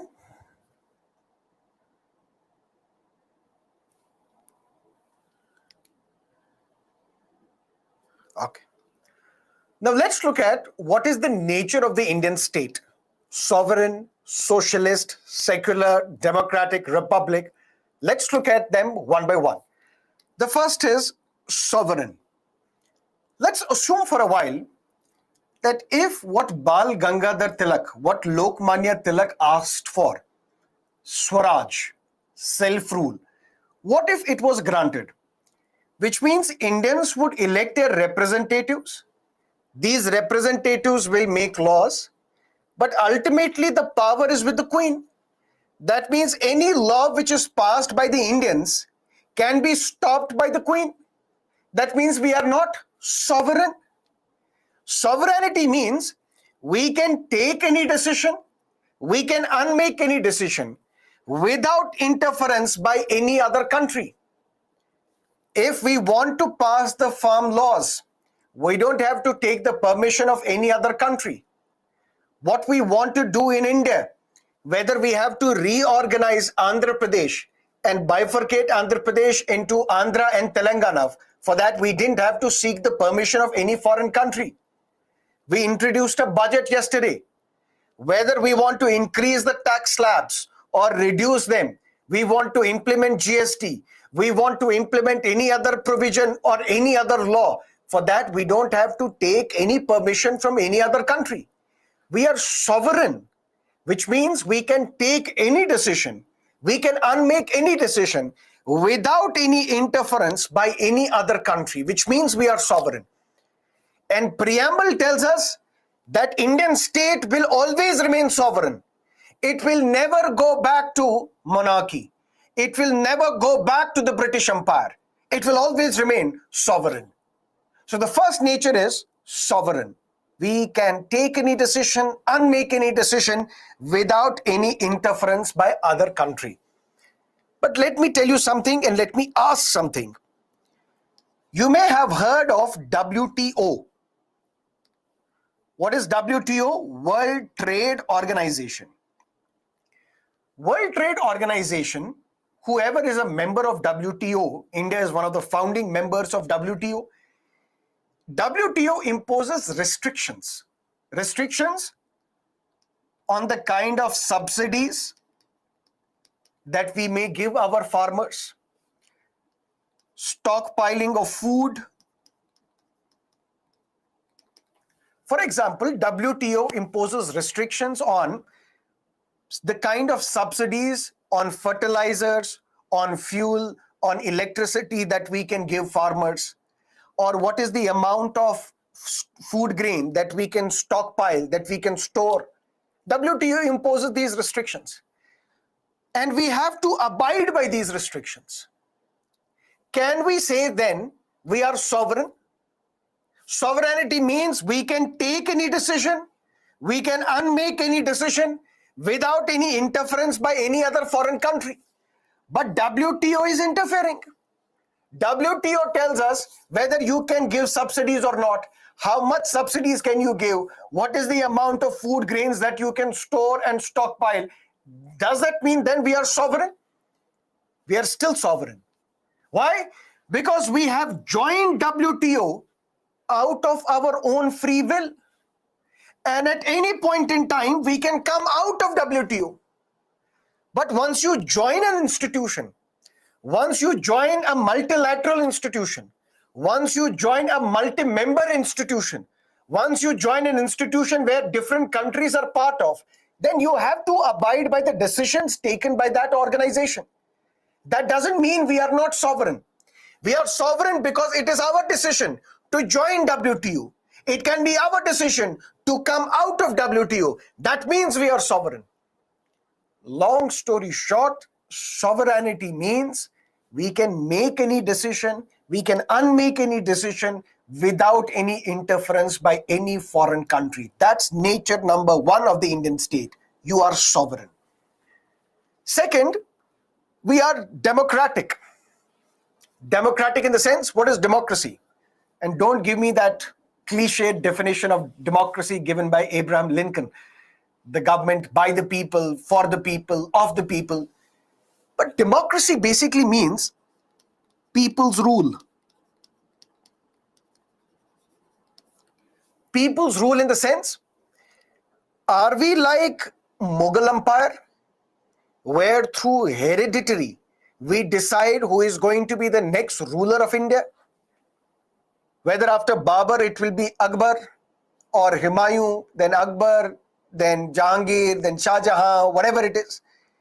Or is it that people elect their representatives and these representatives govern us for a particular time, for 5 years, and then we have to go back to the public, seek their votes, and they will elect some other government? That means democracy, after all, means people's rule. That means we will not be monarchy. We will not be a dictator regime. We will not be a country where there is an institution of monarchy, where there is one party or rule or one individual rule, dictator rule. We will be democracy. That means other nature is democratic, where constitution ensures the creation of a government, the existence of a government at the will of the people through elections. Every 5 years there will be elections. It may be possible that in 2024 again we have Mr. Modi. It may be possible that 2019 again we have Mr. Modi. But it is basically through the will of the people. It is what you want, you will get. We will not have a hereditary system in India. The system of government will be democratic. And this is what the Supreme Court has said in R.C. Podial versus Union of India. Democracy denotes people's power and equal participation of all citizens in polity. Tomorrow you can also contest elections. Nobody can stop you from contesting the election. You may not win, but that's a separate point altogether. But nobody can stop you from contesting the election if you are eligible. Eligible in the sense, if you are 25 years or above, you can contest Lok Sabha election. You can contest Legislative Assembly election. There is no power on earth that can stop you. So first nature, as reflected in the preamble, the nature of the Indian state, you are sovereign.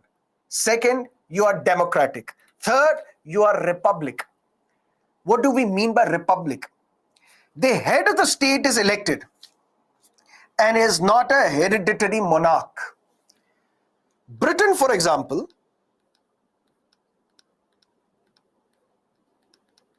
we call it constitutional monarchy. India, we say, is a constitutional republic.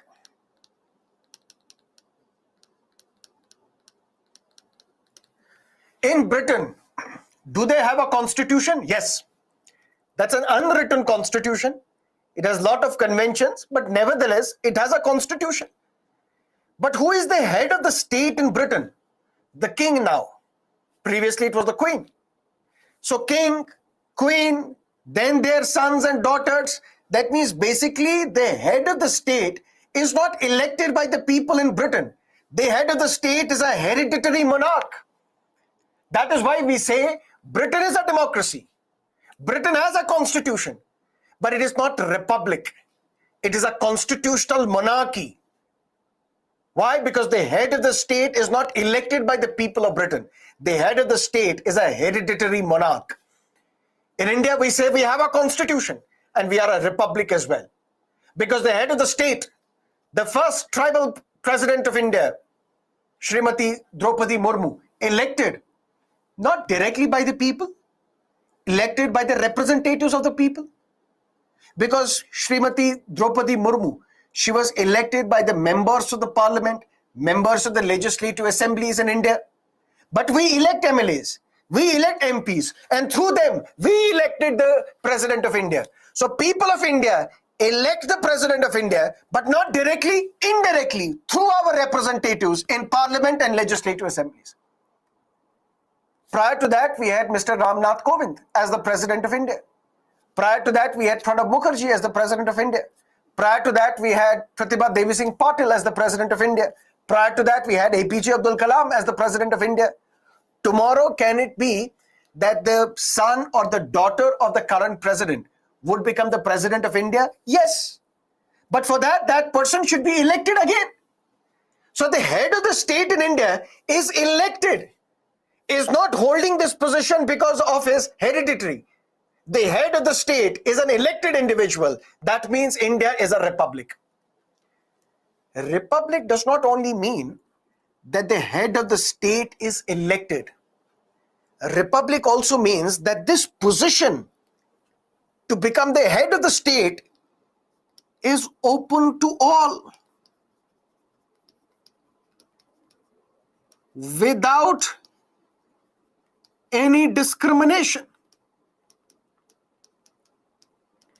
Is it mentioned anywhere in the Constitution that the head of the state can only be a man and not a woman? Can only be a member of the upper caste and not from the Dalit community? Can only be a Hindu but not a Christian or a Sikh or a Parsi or a Muslim? Can only be from North India but not from South India? That means republic means two things. Number one, the head of the state is elected. He is not holding or she is not holding this position because of her hereditary. But this position to become the head of the state is open for all, regardless of any discrimination, whether on the basis of religion, race, caste, sex, place of birth, no discrimination whatsoever. That is the republic. So our constitution tells us in preamble that you, Indian state, you will be sovereign. You can take any decision, make any decision, unmake any decision without any interference by any foreign country. Second, you will be democratic. You will not be a dictator. You will not be a monarchy. Third, the head of the state will be elected. And this position of the head of the state will be open to all, regardless of religion, race, caste, sex, place of birth. Initially, till 1976, these were the only three natures mentioned in the preamble. So till 1976, Constitution said in the preamble that we, the people of India, having solemnly resolved to constitute India into a sovereign, democratic republic. Only these three natures were mentioned in the Constitution. But the 42nd Constitutional Amendment Act was passed. That means for the 42nd time, the Constitution was amended. The year was 1976. Two more natures were added to the preamble. Srimati Indira Gandhi was the Prime Minister. Constitution was amended by the Parliament. And the preamble was amended. Preamble was amended to add two more natures to the Constitution. One is socialist. The second is secular. Now let's discuss what is socialist and what is secular. And to understand socialist,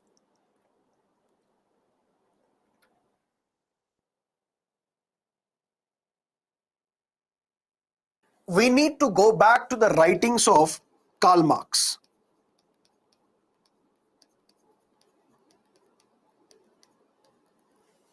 Through the writings of Karl Marx and his friend Friedrich Engels, they talk about a socialist state or a communist state. What is that socialism? What is that communism? That is something that we first need to understand. And for that, we need to first understand that Karl Marx talks about a cyclical nature of history. Cyclical nature of the history in the sense, Karl Marx says that history started with primitive communism.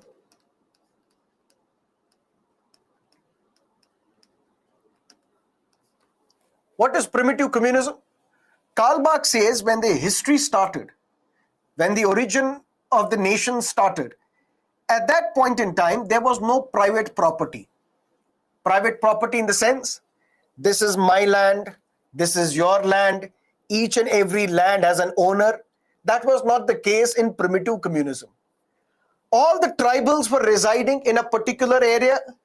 This land was communal land. Communal land in the sense, this land was owned not by individuals, but by the entire community.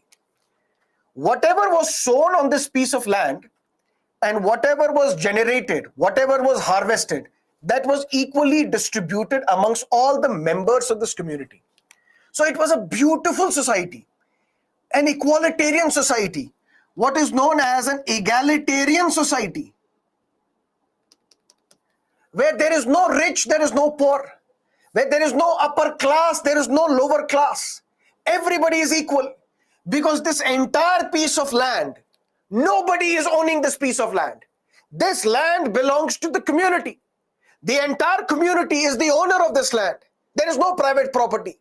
Whatever seeds are sown on this land, whatever crop is harvested, that gets equally distributed amongst all the members of this community. So nobody is rich, no one is poor. Everybody is equal. That's a beautiful egalitarian, equalitarian society. But Karl Marx says that this primitive communism got destroyed. And then we emerged and entered into an ancient society. And from this point onwards, the society got divided into two classes. This is where classes emerged in the society. Otherwise, in primitive communism, it was an egalitarian, it was a classless society. There were no classes. There was no upper class, there was no lower class. Everybody was equal. But when this primitive communism got destroyed, we entered into ancient society. And this is where the society got divided into two classes, two big classes. One, haves, have-nots. Those who have property, those who doesn't. Those who are part of the upper class, those who are part of the lower class. So classes emerged. And this ancient society is also known as slave society. Who are the haves in ancient society? Masters. Who are the have-nots in the slave society? Serfs or slaves. So when slavery started, when this exploitative practice of slavery started, you had masters who were not working. They got all the work done from the slaves. They were made to work in horrible conditions. They were working on the lands, but ultimately the profit was given to the masters. That's how the society got divided from a beautiful egalitarian, equalitarian, classless society. Now two classes emerged, haves, have-nots, ancient society. Even this ancient society changed and we entered into a feudal society. And in feudal society also we have two classes, landlords and serfs. Basically agricultural workers, laborers. Even this feudal society got changed and we entered into capitalist society.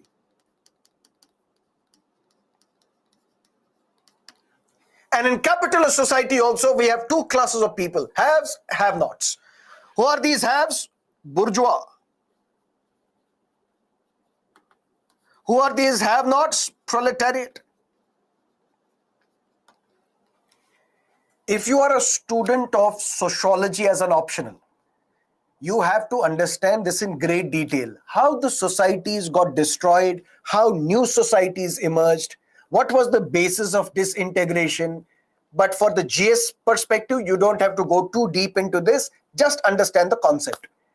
And what is the concept? We say in 1976, when the Constitution was amended for the 42nd time, another nature was added to the preamble, socialist. This socialism as an idea, as an ideology, owes its origin to the writings of Karl Marx and his friend Friedrich Engels. They write in the Communist Manifesto. And they say that there was a beautiful egalitarian, equalitarian, classless society way back in the past, way back at the time of the origin. And that was beautiful society in the sense that there was no private property. This land was communal land, owned by the entire community.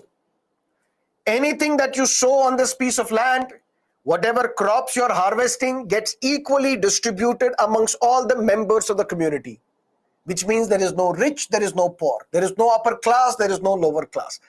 But unfortunately, when this society, when this classless society got changed, morphed, disintegrated, we entered into ancient society. And from that time onwards, the entire history is the history of class struggle. There's a struggle between haves and have-nots. From that point onwards, the society got divided into two classes, haves, have-nots. So in ancient society, there were masters and there were slaves. After this, we entered into feudal society. We have landlords, we have serfs. After that, we entered into capitalist society, where we have bourgeois and we have the proletariat. Very briefly, according to Marx, what leads to change in the society? Marx says it is technology which changes the society. Technology in the sense, or should we say means of production.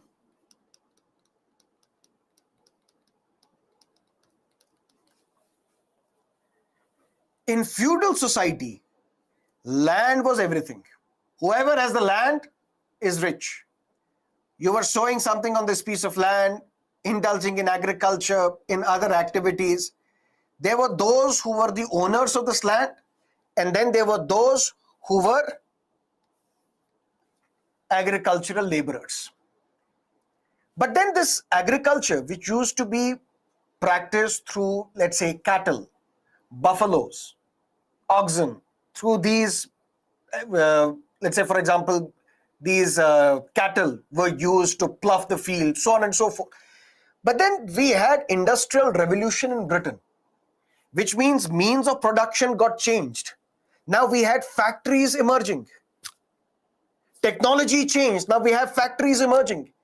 And these factories, this industrial revolution led to another emergence of another society known as capitalist society, where we have two kinds of classes, bourgeois and the proletariat. Bourgeois are the owners of these factories, the Ambanis, the Adanis, the Tatas and the Birlas. And who are the proletariat? Workers in these factories. Karl Marx, he witnessed the plight of workers in capitalist society from very close quarters. He saw that workers are being forced to work for 18 to 20 hours a day. They're not fed properly. No medical insurance whatsoever. And in capitalism, the workers are exploited. And in capitalism, the workers are alienated. If you would have read yesterday's The Hindu newspaper, there was a topic, there was an article on alienation as well. The Karl Marx's concept of alienation. Alienation in the sense, first the worker is alienated from the production. Production in the sense, for example, the example was given of the iPhone factory.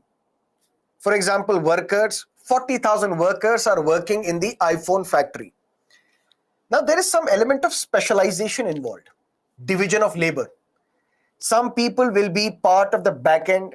Some people will manufacture the software, will take care of the software. Some people will manufacture the hardware. Some people will only polish the front side of the iPhones.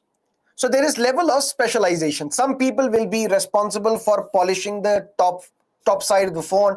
Some will be responsible for manufacturing the batteries. Some will be responsible for debugging. Some will be responsible for software, backend, whatever it is. And then you are alienated from the process. Because although you are working in the iPhone factory, but once you see an iPhone in someone else's hand, number one, you can't buy it. Which means the product that you have created, you are alienated from this product because it is very difficult for you to own this. Because the entire profit is pocketed by the bourgeois, pocketed by the owner of this factory. You get only salary, which is peanuts, and you're working in exploitative condition. according to Marx. So ultimately, first you are alienated from the production because you have not manufactured this entire product, because there is specialization involved. You were only part of labeling or polishing the front surface. Then you are alienated from the fellow workers as well. 46,000 workers are working in the iPhone factory, but you don't have time to interact with each other because there is a manager who will tell you, why are you talking to each other? Go back to work. Don't waste your time. We have a production to keep. So you are alienated from your fellow workers as well. You are alienated from the society as well, because where is the time for you to interact with the society? Whether you agree with Karl Marx or not, that's a separate matter. But this is what Karl Marx says. There is alienation in capitalist societies.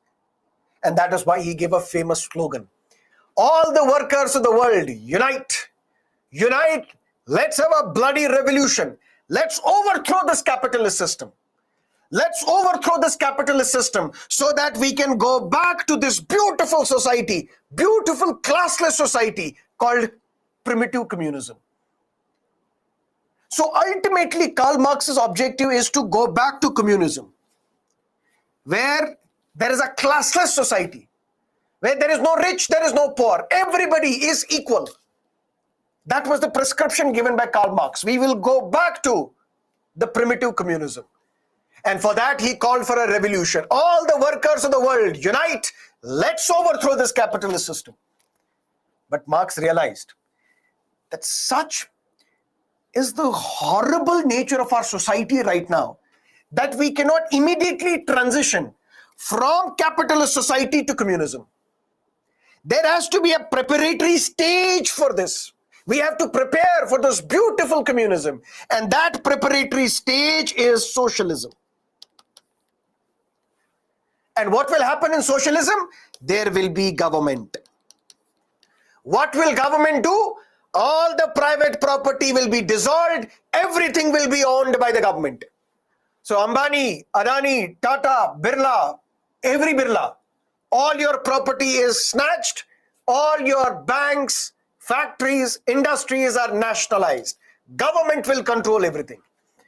And when government in socialism controls everything, then government, what it will do?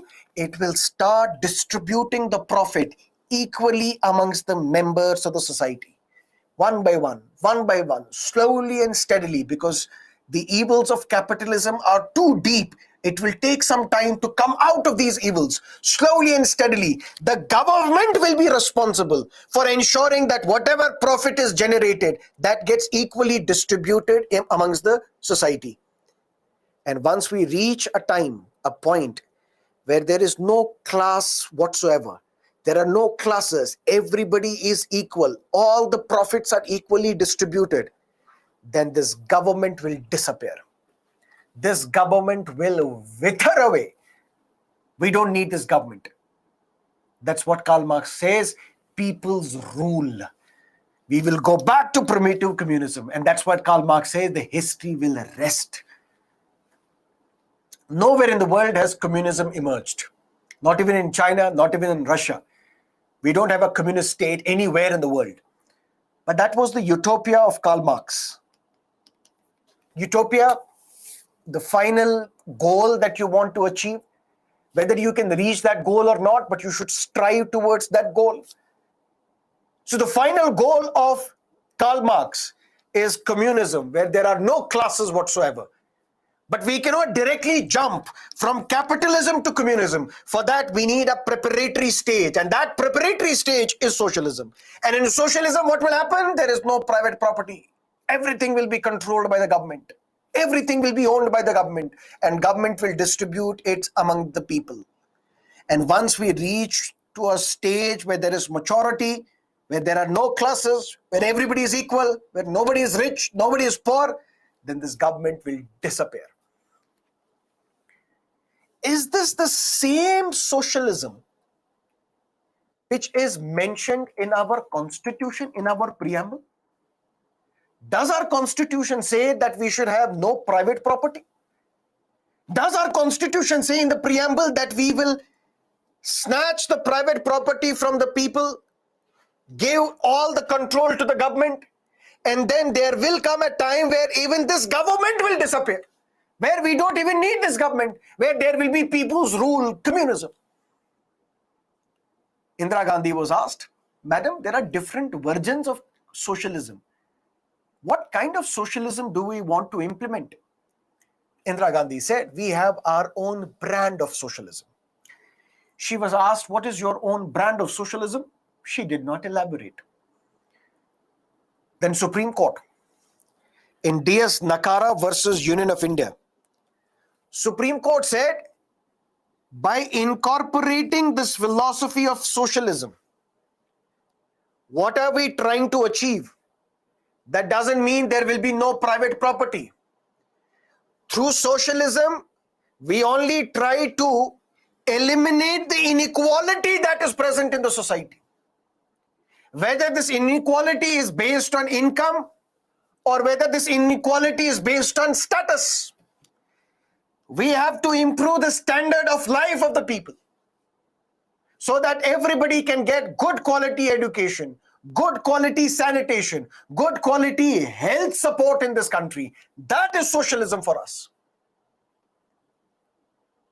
So socialism in India, we can say, is the Gandhian socialism.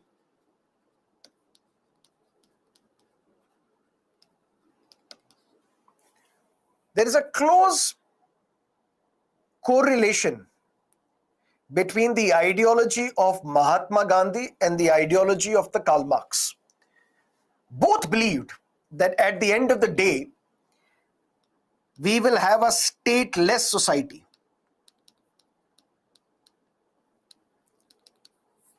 So what Karl Marx called communism, Mahatma Gandhi called Ram Raj, stateless society, where the state will not be present, where the government will not be present. It will be people's rule. We don't need government. But Mahatma Gandhi did not believe in revolution, a bloody revolution. Mahatma Gandhi was a non-violent person. And this is where some constitutional experts say, we believe in Fabian socialism. What is Fabian socialism? Fabian is a school of sociology which was established in London. They also were fascinated by this romantic idea of a beautiful classless society given by Karl Marx. But they disagreed with Karl Marx on the prescription. Yes, diagnosis is right. Capitalism is a horrible society. Capitalism is a deeply exploitative society. Not according to me, according to Fabian socialist. But to abolish capitalism or to abolish inequality, we don't need revolution. We don't need people killing each other. We don't need proletariats killing the bourgeois. What we need a government which can help in the welfare of the people. We need a government to bring in a revolution. So revolution need not be brought about by the people, by the proletariat, by killing the bourgeois. All the workers of the world unite and overthrow the bourgeois, overthrow the capitalist system. We don't need revolution by the people. We need the government to ensure that inequality is reduced. We need government to ensure that those who do not have livelihood, they are provided livelihood. We need government to ensure that those who do not have shelter, they have shelter. Those who do not have food, they have food to eat. And that is socialism that is mentioned in our preamble. So socialist character of our society, socialist character of our Indian state, that doesn't mean we do not believe in private property. That doesn't mean private property will be abolished. We don't believe in the Marxian concept of socialism. We believe in the welfare socialism. We believe in Gandhian socialism. We believe in Fabian socialism. We believe in a socialism. We believe in a society where inequality will be reduced, where the gulf between the rich and the poor will be minimized, where equal opportunity will be provided, where livelihood will be provided by the state, where food will be provided by the state, where insurance will be provided by the state, where the government exists for the poor, weaker, downtrodden, backward sections of the society. That is socialist in our preamble. So preamble, if we break it into four parts, first preamble tells us what is the source of authority of the Constitution. Constitution derives its authority from the people of India, we the people. Second, it tells us what is the date of adoption of Indian Constitution. It was adopted on 26 November 1949, but it was enacted on the 26th of January 1950. Why? Because of the historic reason, the Lahore session of the Indian National Congress of 1929. Then preamble tells us what is the nature of Indian state. Sovereign, socialist, democratic, republic. And then in 1976 also, the word secular was added to the Constitution, to the preamble. What do we mean by secularism? Who is secular?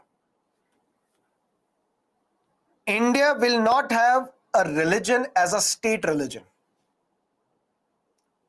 We have Islamic State of Pakistan.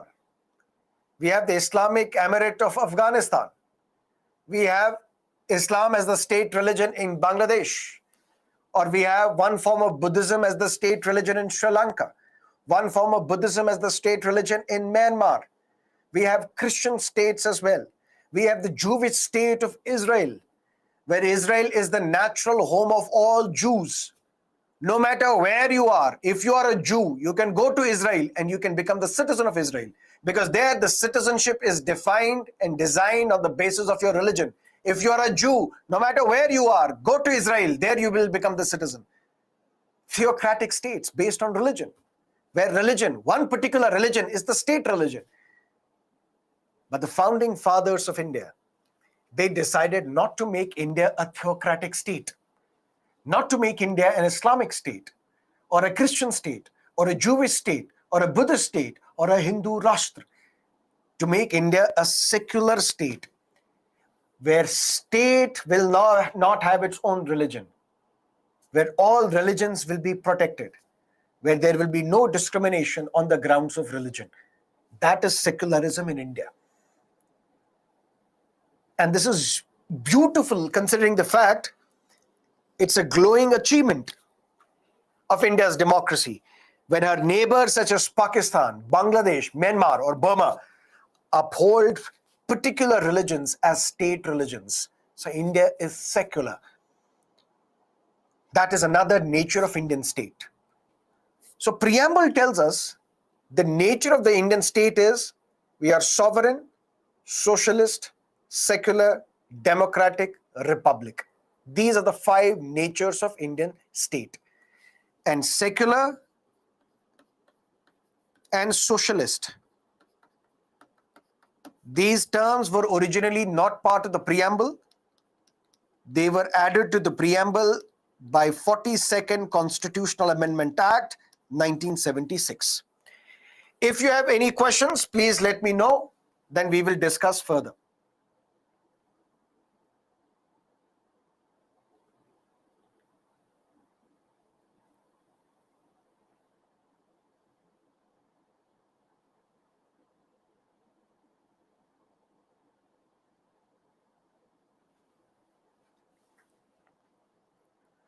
Democratic means people's will through elections. People's rule through elections.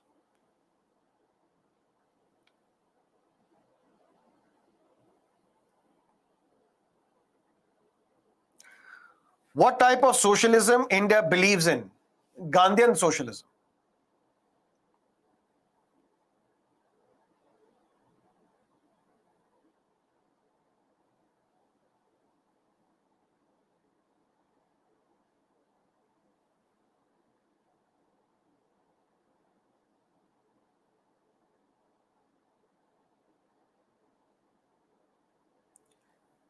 Those who do not understand, let me know. Those who have understood, let me know.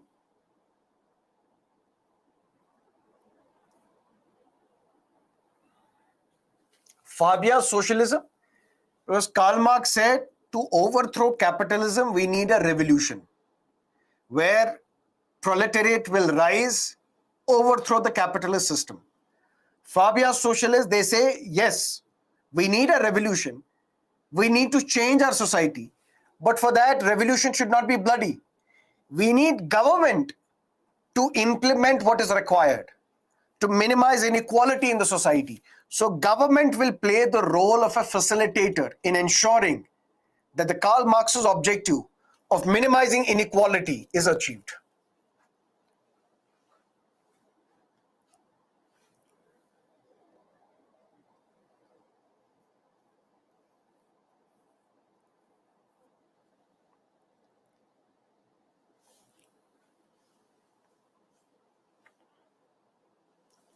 Okay. Now, I can assume that there will be some questions such as, sir, if we are secular, but why do we see violations of secularism in India? Things like that. Or if we are socialist, then why do we see privatization here? All this will be dealt separately when we look at social justice and social issues. So communalism is a social issue. Secularism is a concept that we have to discuss in social issues. So the current practice of secularism, current practice or the evil of communalism will be discussed in social issues. In polity, I'll tell you what it is. In social issues, we will discuss how it is. So that's the difference.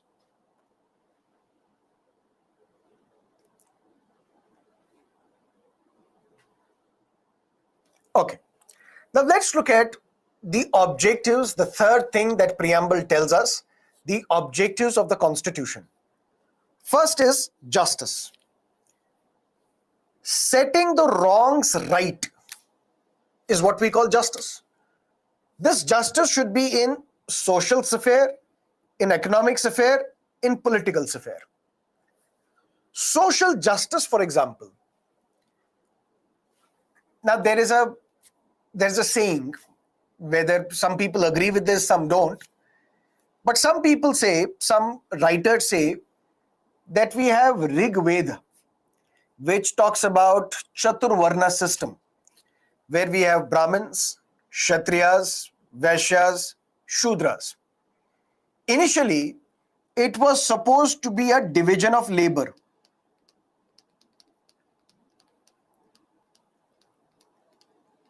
What is division of labor? In our society, do we need doctors? Yes. Do we need engineers? Yes. Do we need mechanics? Yes. Do we need those people who can clean our roads as well? Yes. That doesn't mean one job is better than the other job. All these jobs are responsible for the smooth functioning of the society. If everyone is a doctor or an engineer or a teacher, but there is a heap of garbage lying on our road, who will clean it? There will be some people who will clean it, right? So initially it was some element of division of labor. Those who will teach, they are called Brahmins. Those who will fight the wars and defend the territory, those will be called Kshatriyas. Those who will indulge in trade, economic activities, they will be called Vaishyas. And those who will do the menial jobs, who will clean the dirt, who will clean the roads, who will support the other three groups, those are called Shudras. So originally it was meant to be division of labor. That is why Mahatma Gandhi was in favor. Mahatma Gandhi said, I am against caste system, but not Varna system. We need division of labor in the society. But slowly and steadily, this division of labor became division of society. In a sense, children born of Brahmins were called Brahmins.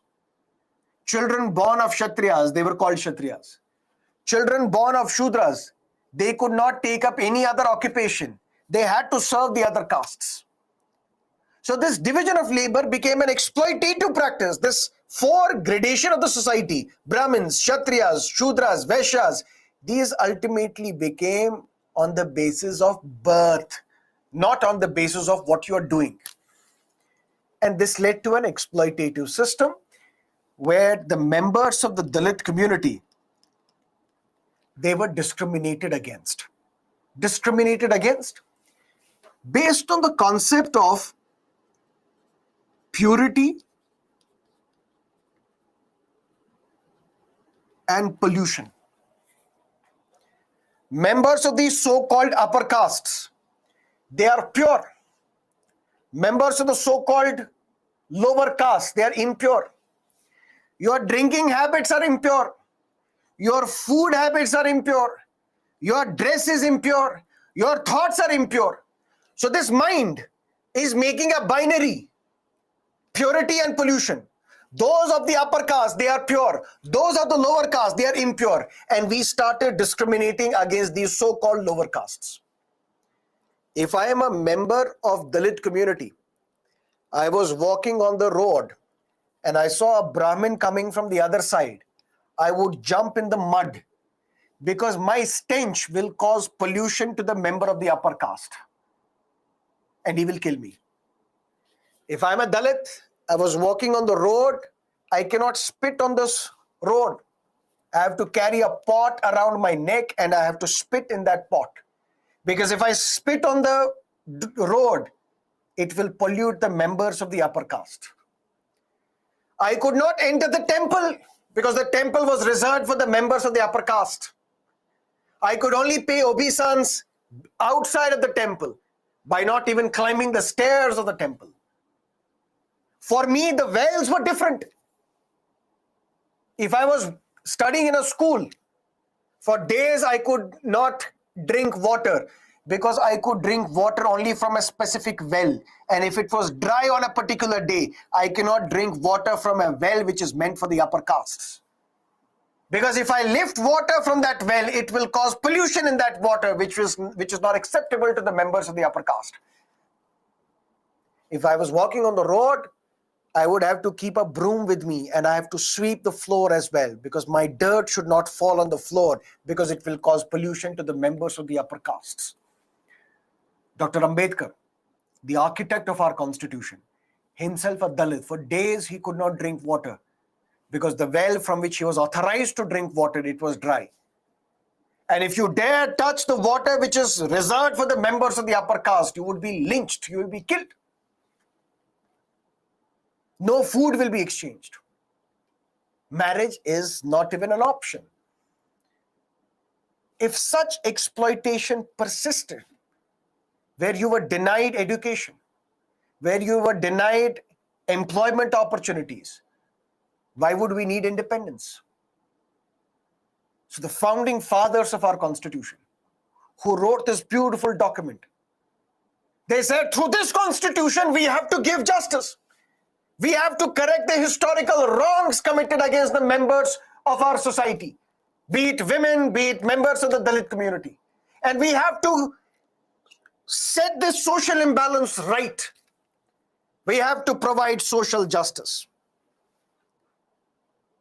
Social justice in the sense that now a member of the Dalit community cannot be stopped from getting admission in a school or a college or a university, or from drinking from a particular well, or from entering into a temple, or becoming a priest. Now, Dalits are also appointed as priests. So this historical imbalance, this historical injustice that was meted out to the members of the Dalit community, this cannot continue in the constitution of a free Republic India.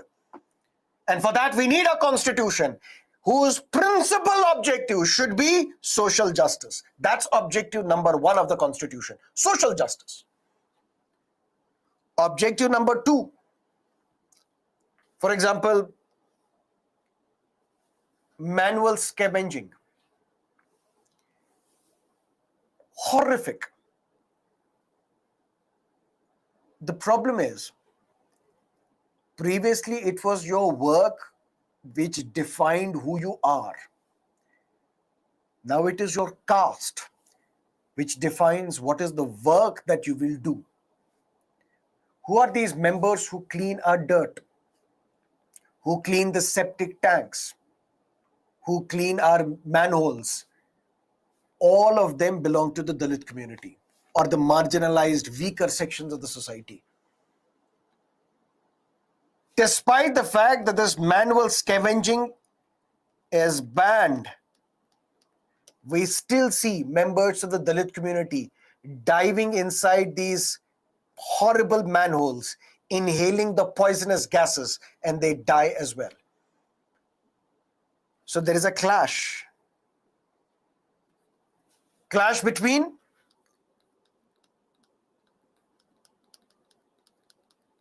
constitutional objective and the empirical reality.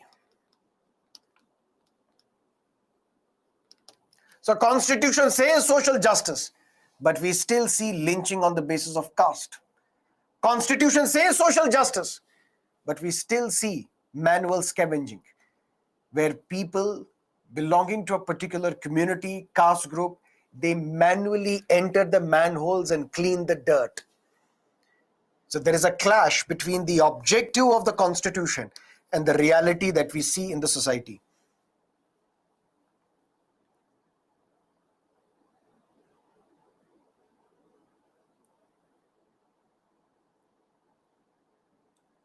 What is the pollution regarding lower caste? These are not my words, my dear. Various sociologists, when they looked at the caste system in India, they came to a conclusion. For example, Louis Dumo was one sociologist. They say that the Indians, they made a binary. Their minds make a binary of purity and pollution. They associate purity with the members of the upper caste. They associate pollution with the members of the lower castes. That is why they don't exchange food. They don't exchange water. They don't marry each other. So the mind is making that binary. So there is a clash between the constitutional objective and the empirical reality, which we will discuss in social issues. So in social issues, manual scavenging and all other horrible ills will be discussed separately.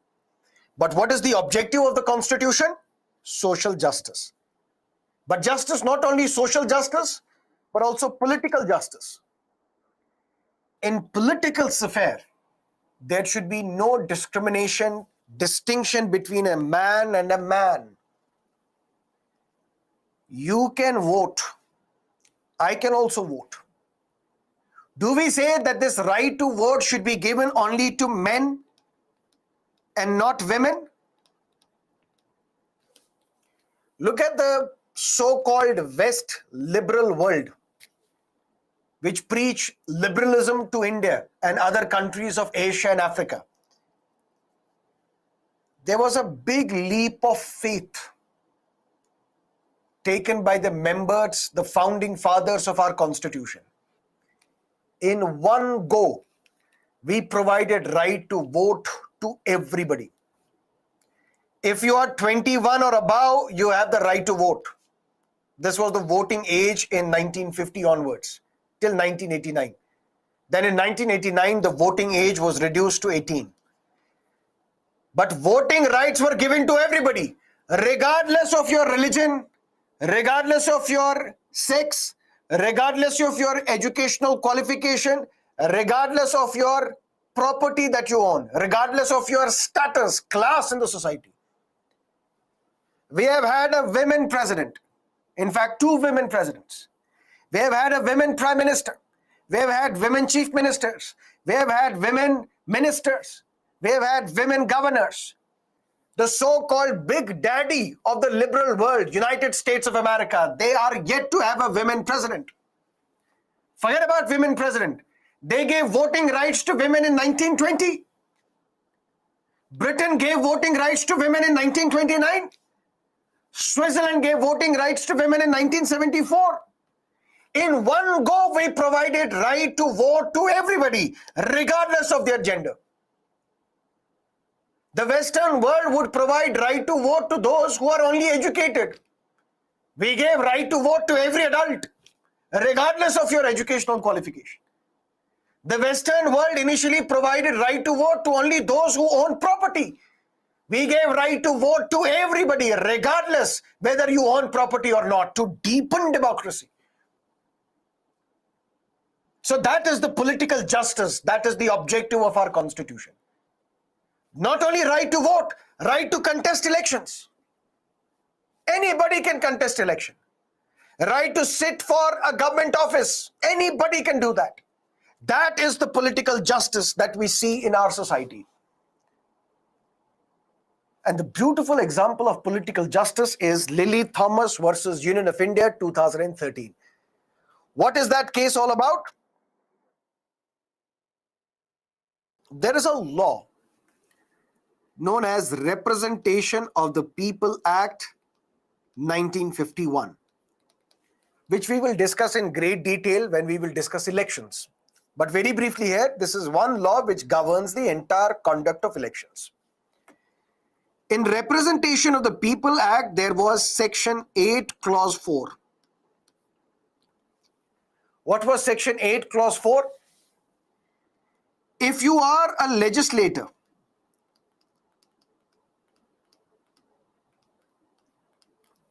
legislator means if you are an MP or an MLA, if you have been convicted by the court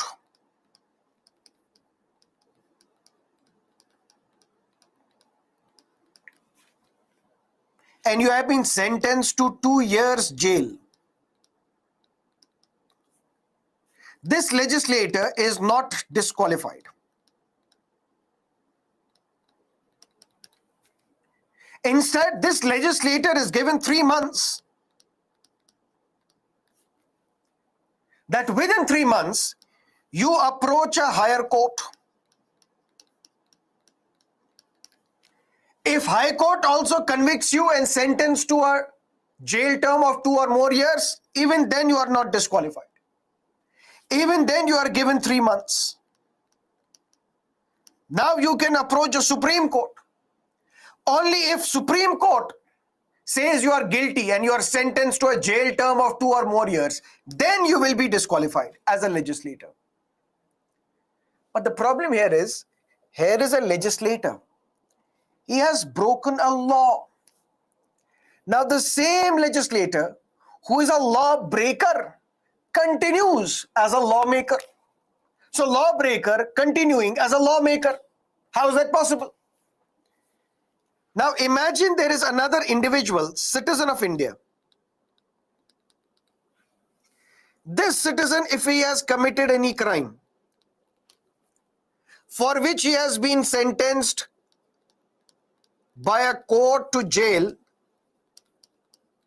for 2 years or more, this citizen is disqualified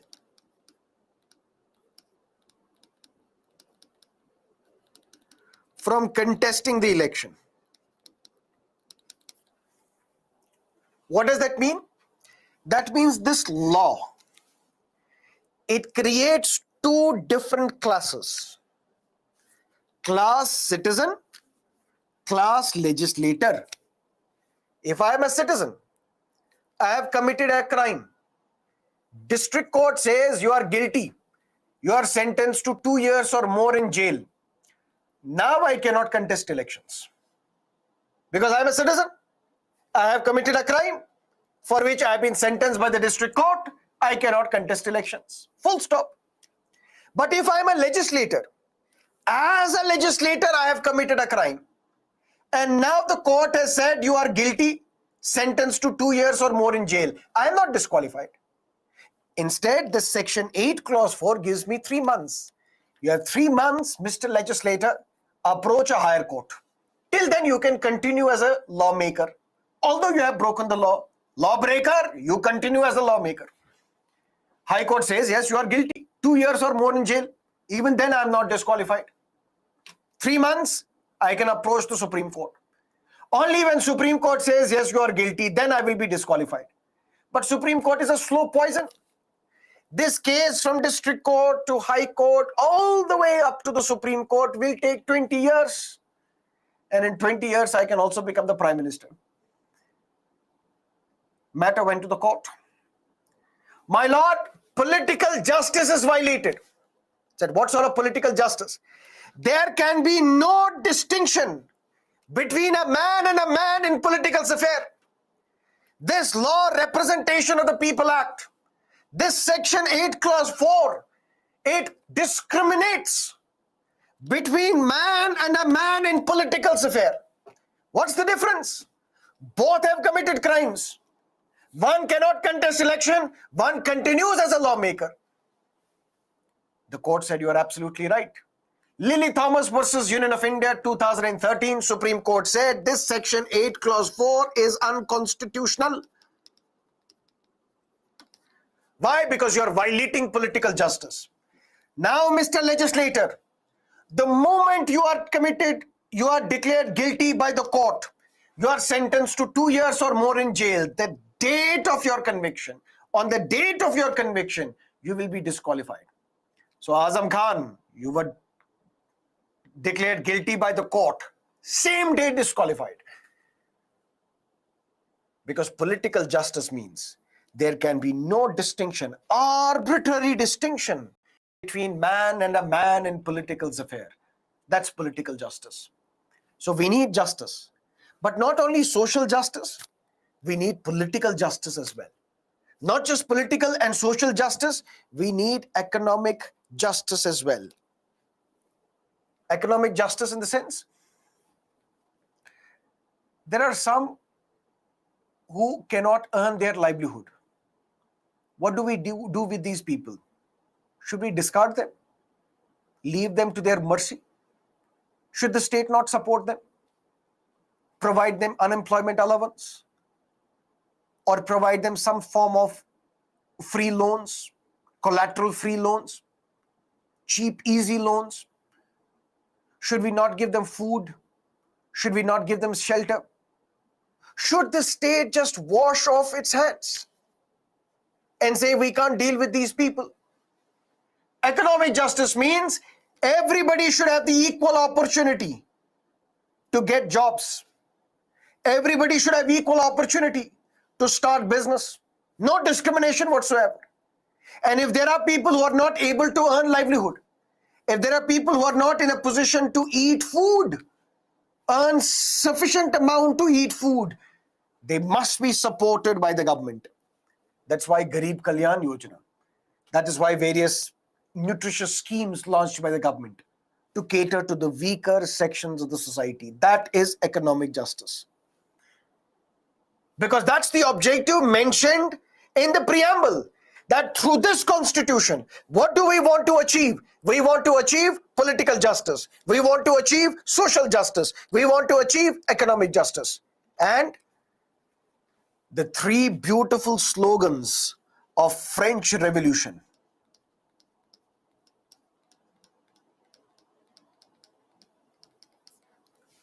Liberty, equality, fraternity. Liberty means freedom of thought. Think whatever you want to think.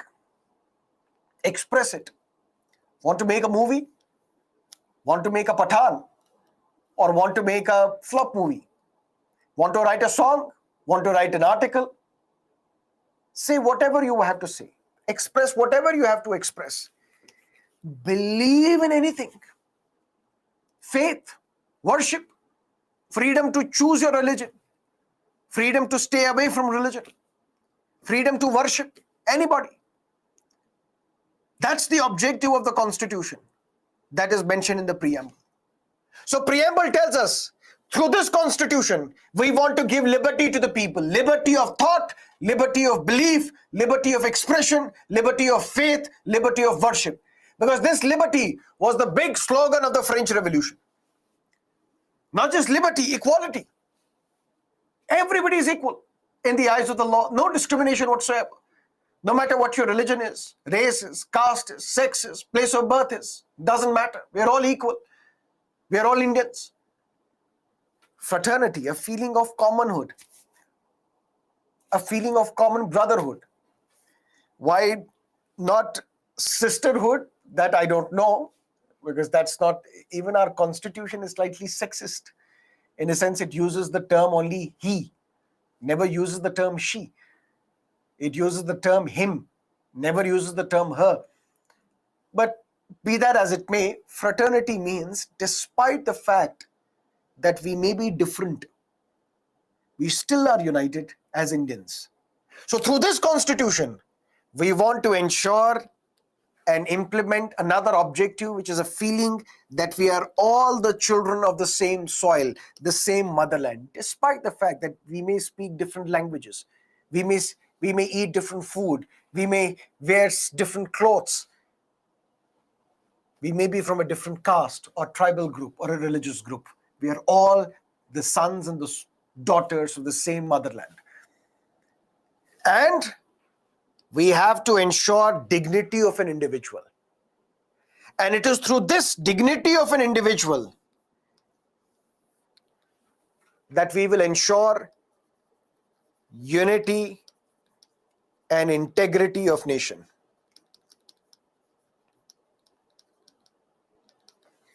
Let me take you back to the preamble, the text of the preamble. We, the people of India, having solemnly resolved to constitute India into a sovereign, socialist, secular, democratic republic, and to secure to all its citizens justice, liberty, equality, fraternity, dignity of an individual. So when we break it into four parts, first is we the people. What is the source of authority of the Constitution? Second, what is the nature of the Indian state?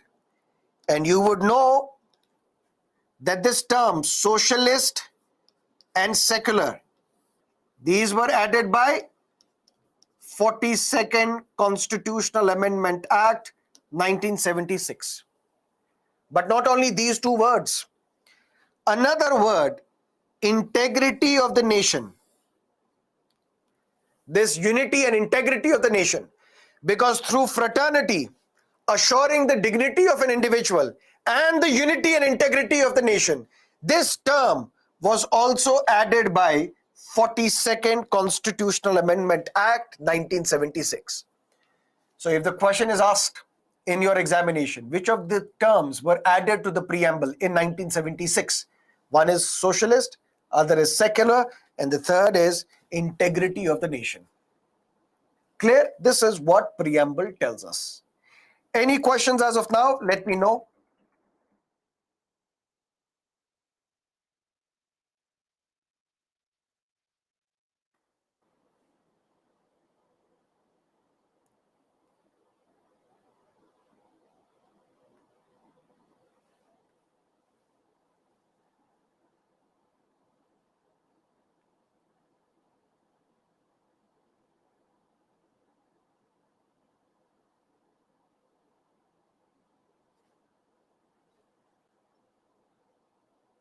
With respect to constitution, why we listen, it is first to be introduced and last to be passed. We will discuss that tomorrow. Simran is asking, can preamble be amended? My dear, preamble can be amended. That's how it was amended in 1976. That's how the word socialist, secular, integrity of was added to the preamble.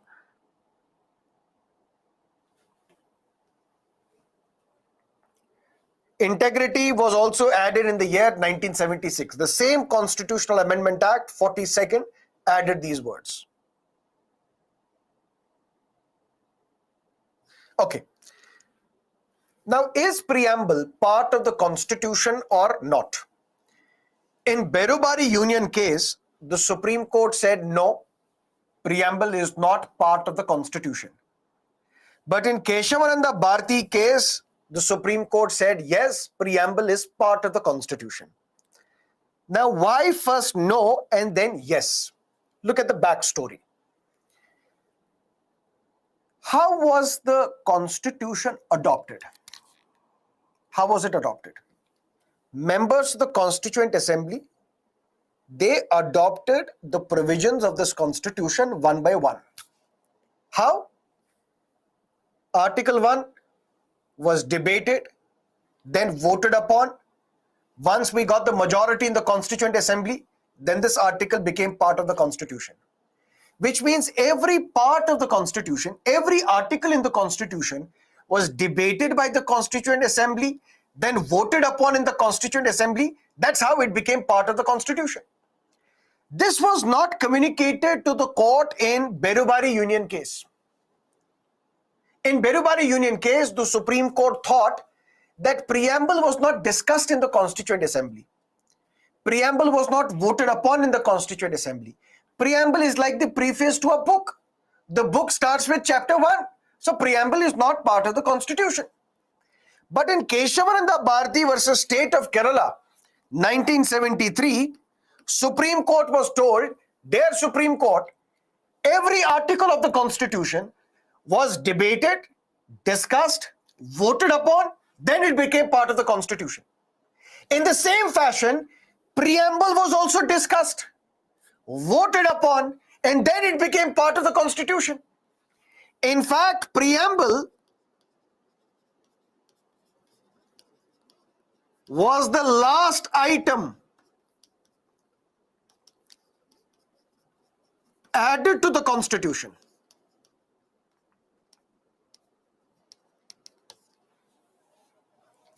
What does that mean?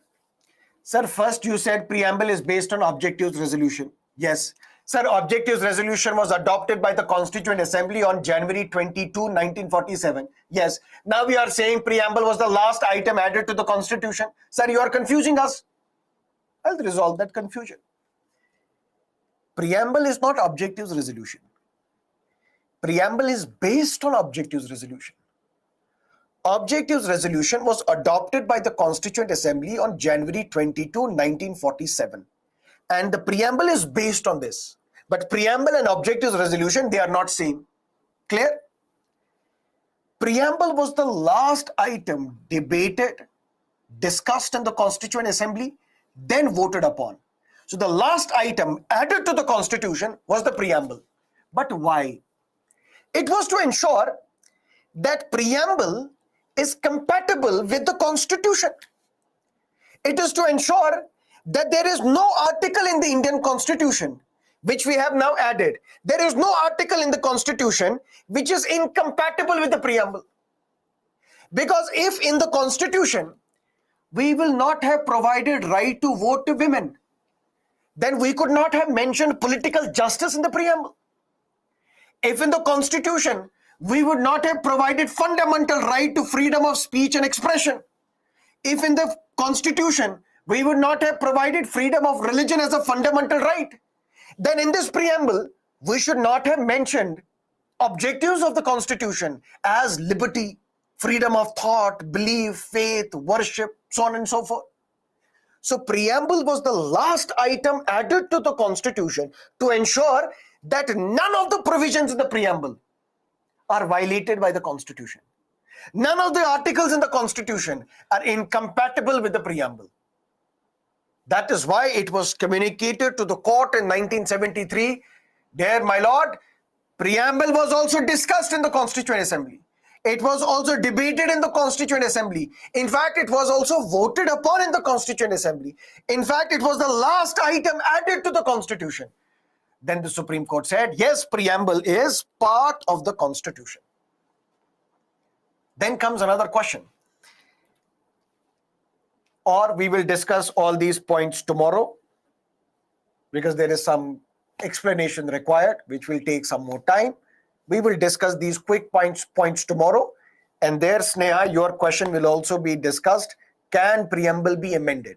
Yes, it can be amended, but subject to something called the basic structure. And what is that basic structure? I'll tell you tomorrow. Any questions right now, please let me know. Then we will meet tomorrow. Sir, what are the natures to be included in preamble until 1976? Means only unity and integrity of were added to preamble in integrity of the nation was added in 1976. Apart from that, every objective was there.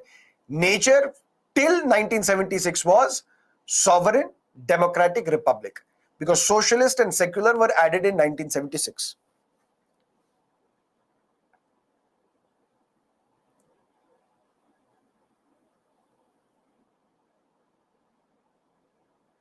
Which chapter should we read today in M. Lakshmikant?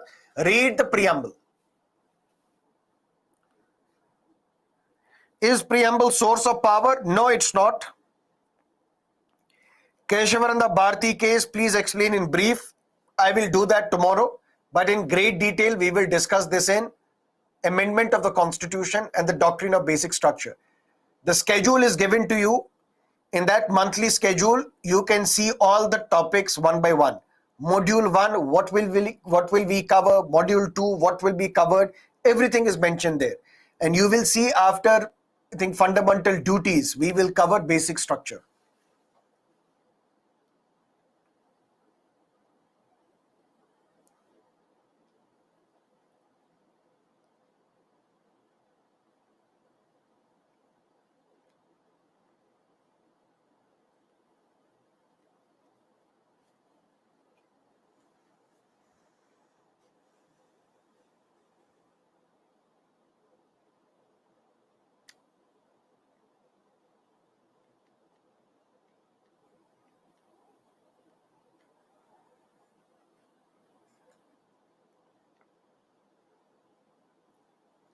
Berubari Union case, please explain.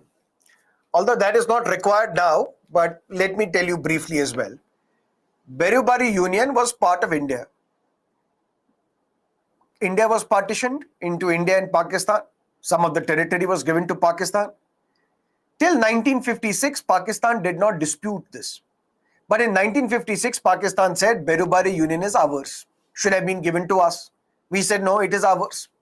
Ultimately, there was an agreement between Pandit Nehru and Feroz Khan Noon, who was the Prime Minister of Pakistan. And it was decided that Berubari Union will be split. The upper part will go to India, the lower part will be given to Pakistan. Matter went to the court. The Supreme Court had to now decide whether it can be the decision of the government to give away a part of Indian territory to someone else. The Supreme Court looked at preamble and said, what is mentioned in the preamble? Sovereign. What is the nature of Indian state? Sovereign. We, the people of India, having solemnly resolved to constitute India into a sovereign. That means we can make any decision. We can unmake any decision as well. So you can also gift a part of your territory. You can also accept the part of another territory. But for that, a constitutional amendment is required. This decision cannot be taken by the government. This decision can be taken by the parliament by amending the constitution. That was the Berubari Union case.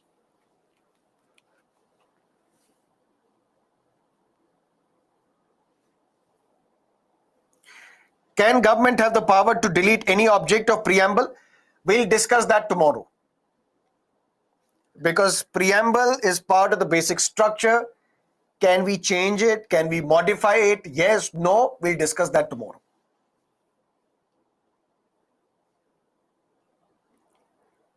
You can skip NCERT, but please read preamble from M. Lakshmikant.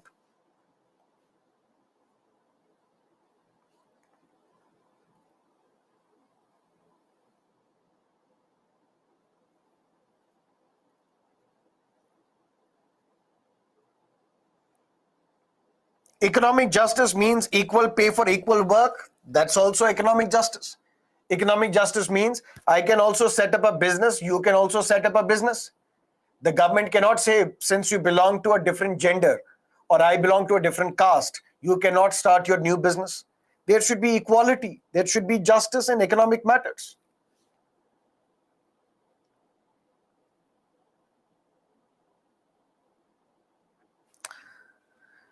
Thank you so much for staying with me today. See you again tomorrow, 6 o'clock in the morning. Till then, have a great time. Stay safe, stay well, stay best. But please read preamble from M. Lakshmikant. We'll discuss some other provisions tomorrow. And you can still get in touch and interact with subject matter experts till 10 o'clock. See you tomorrow. Till then, be safe.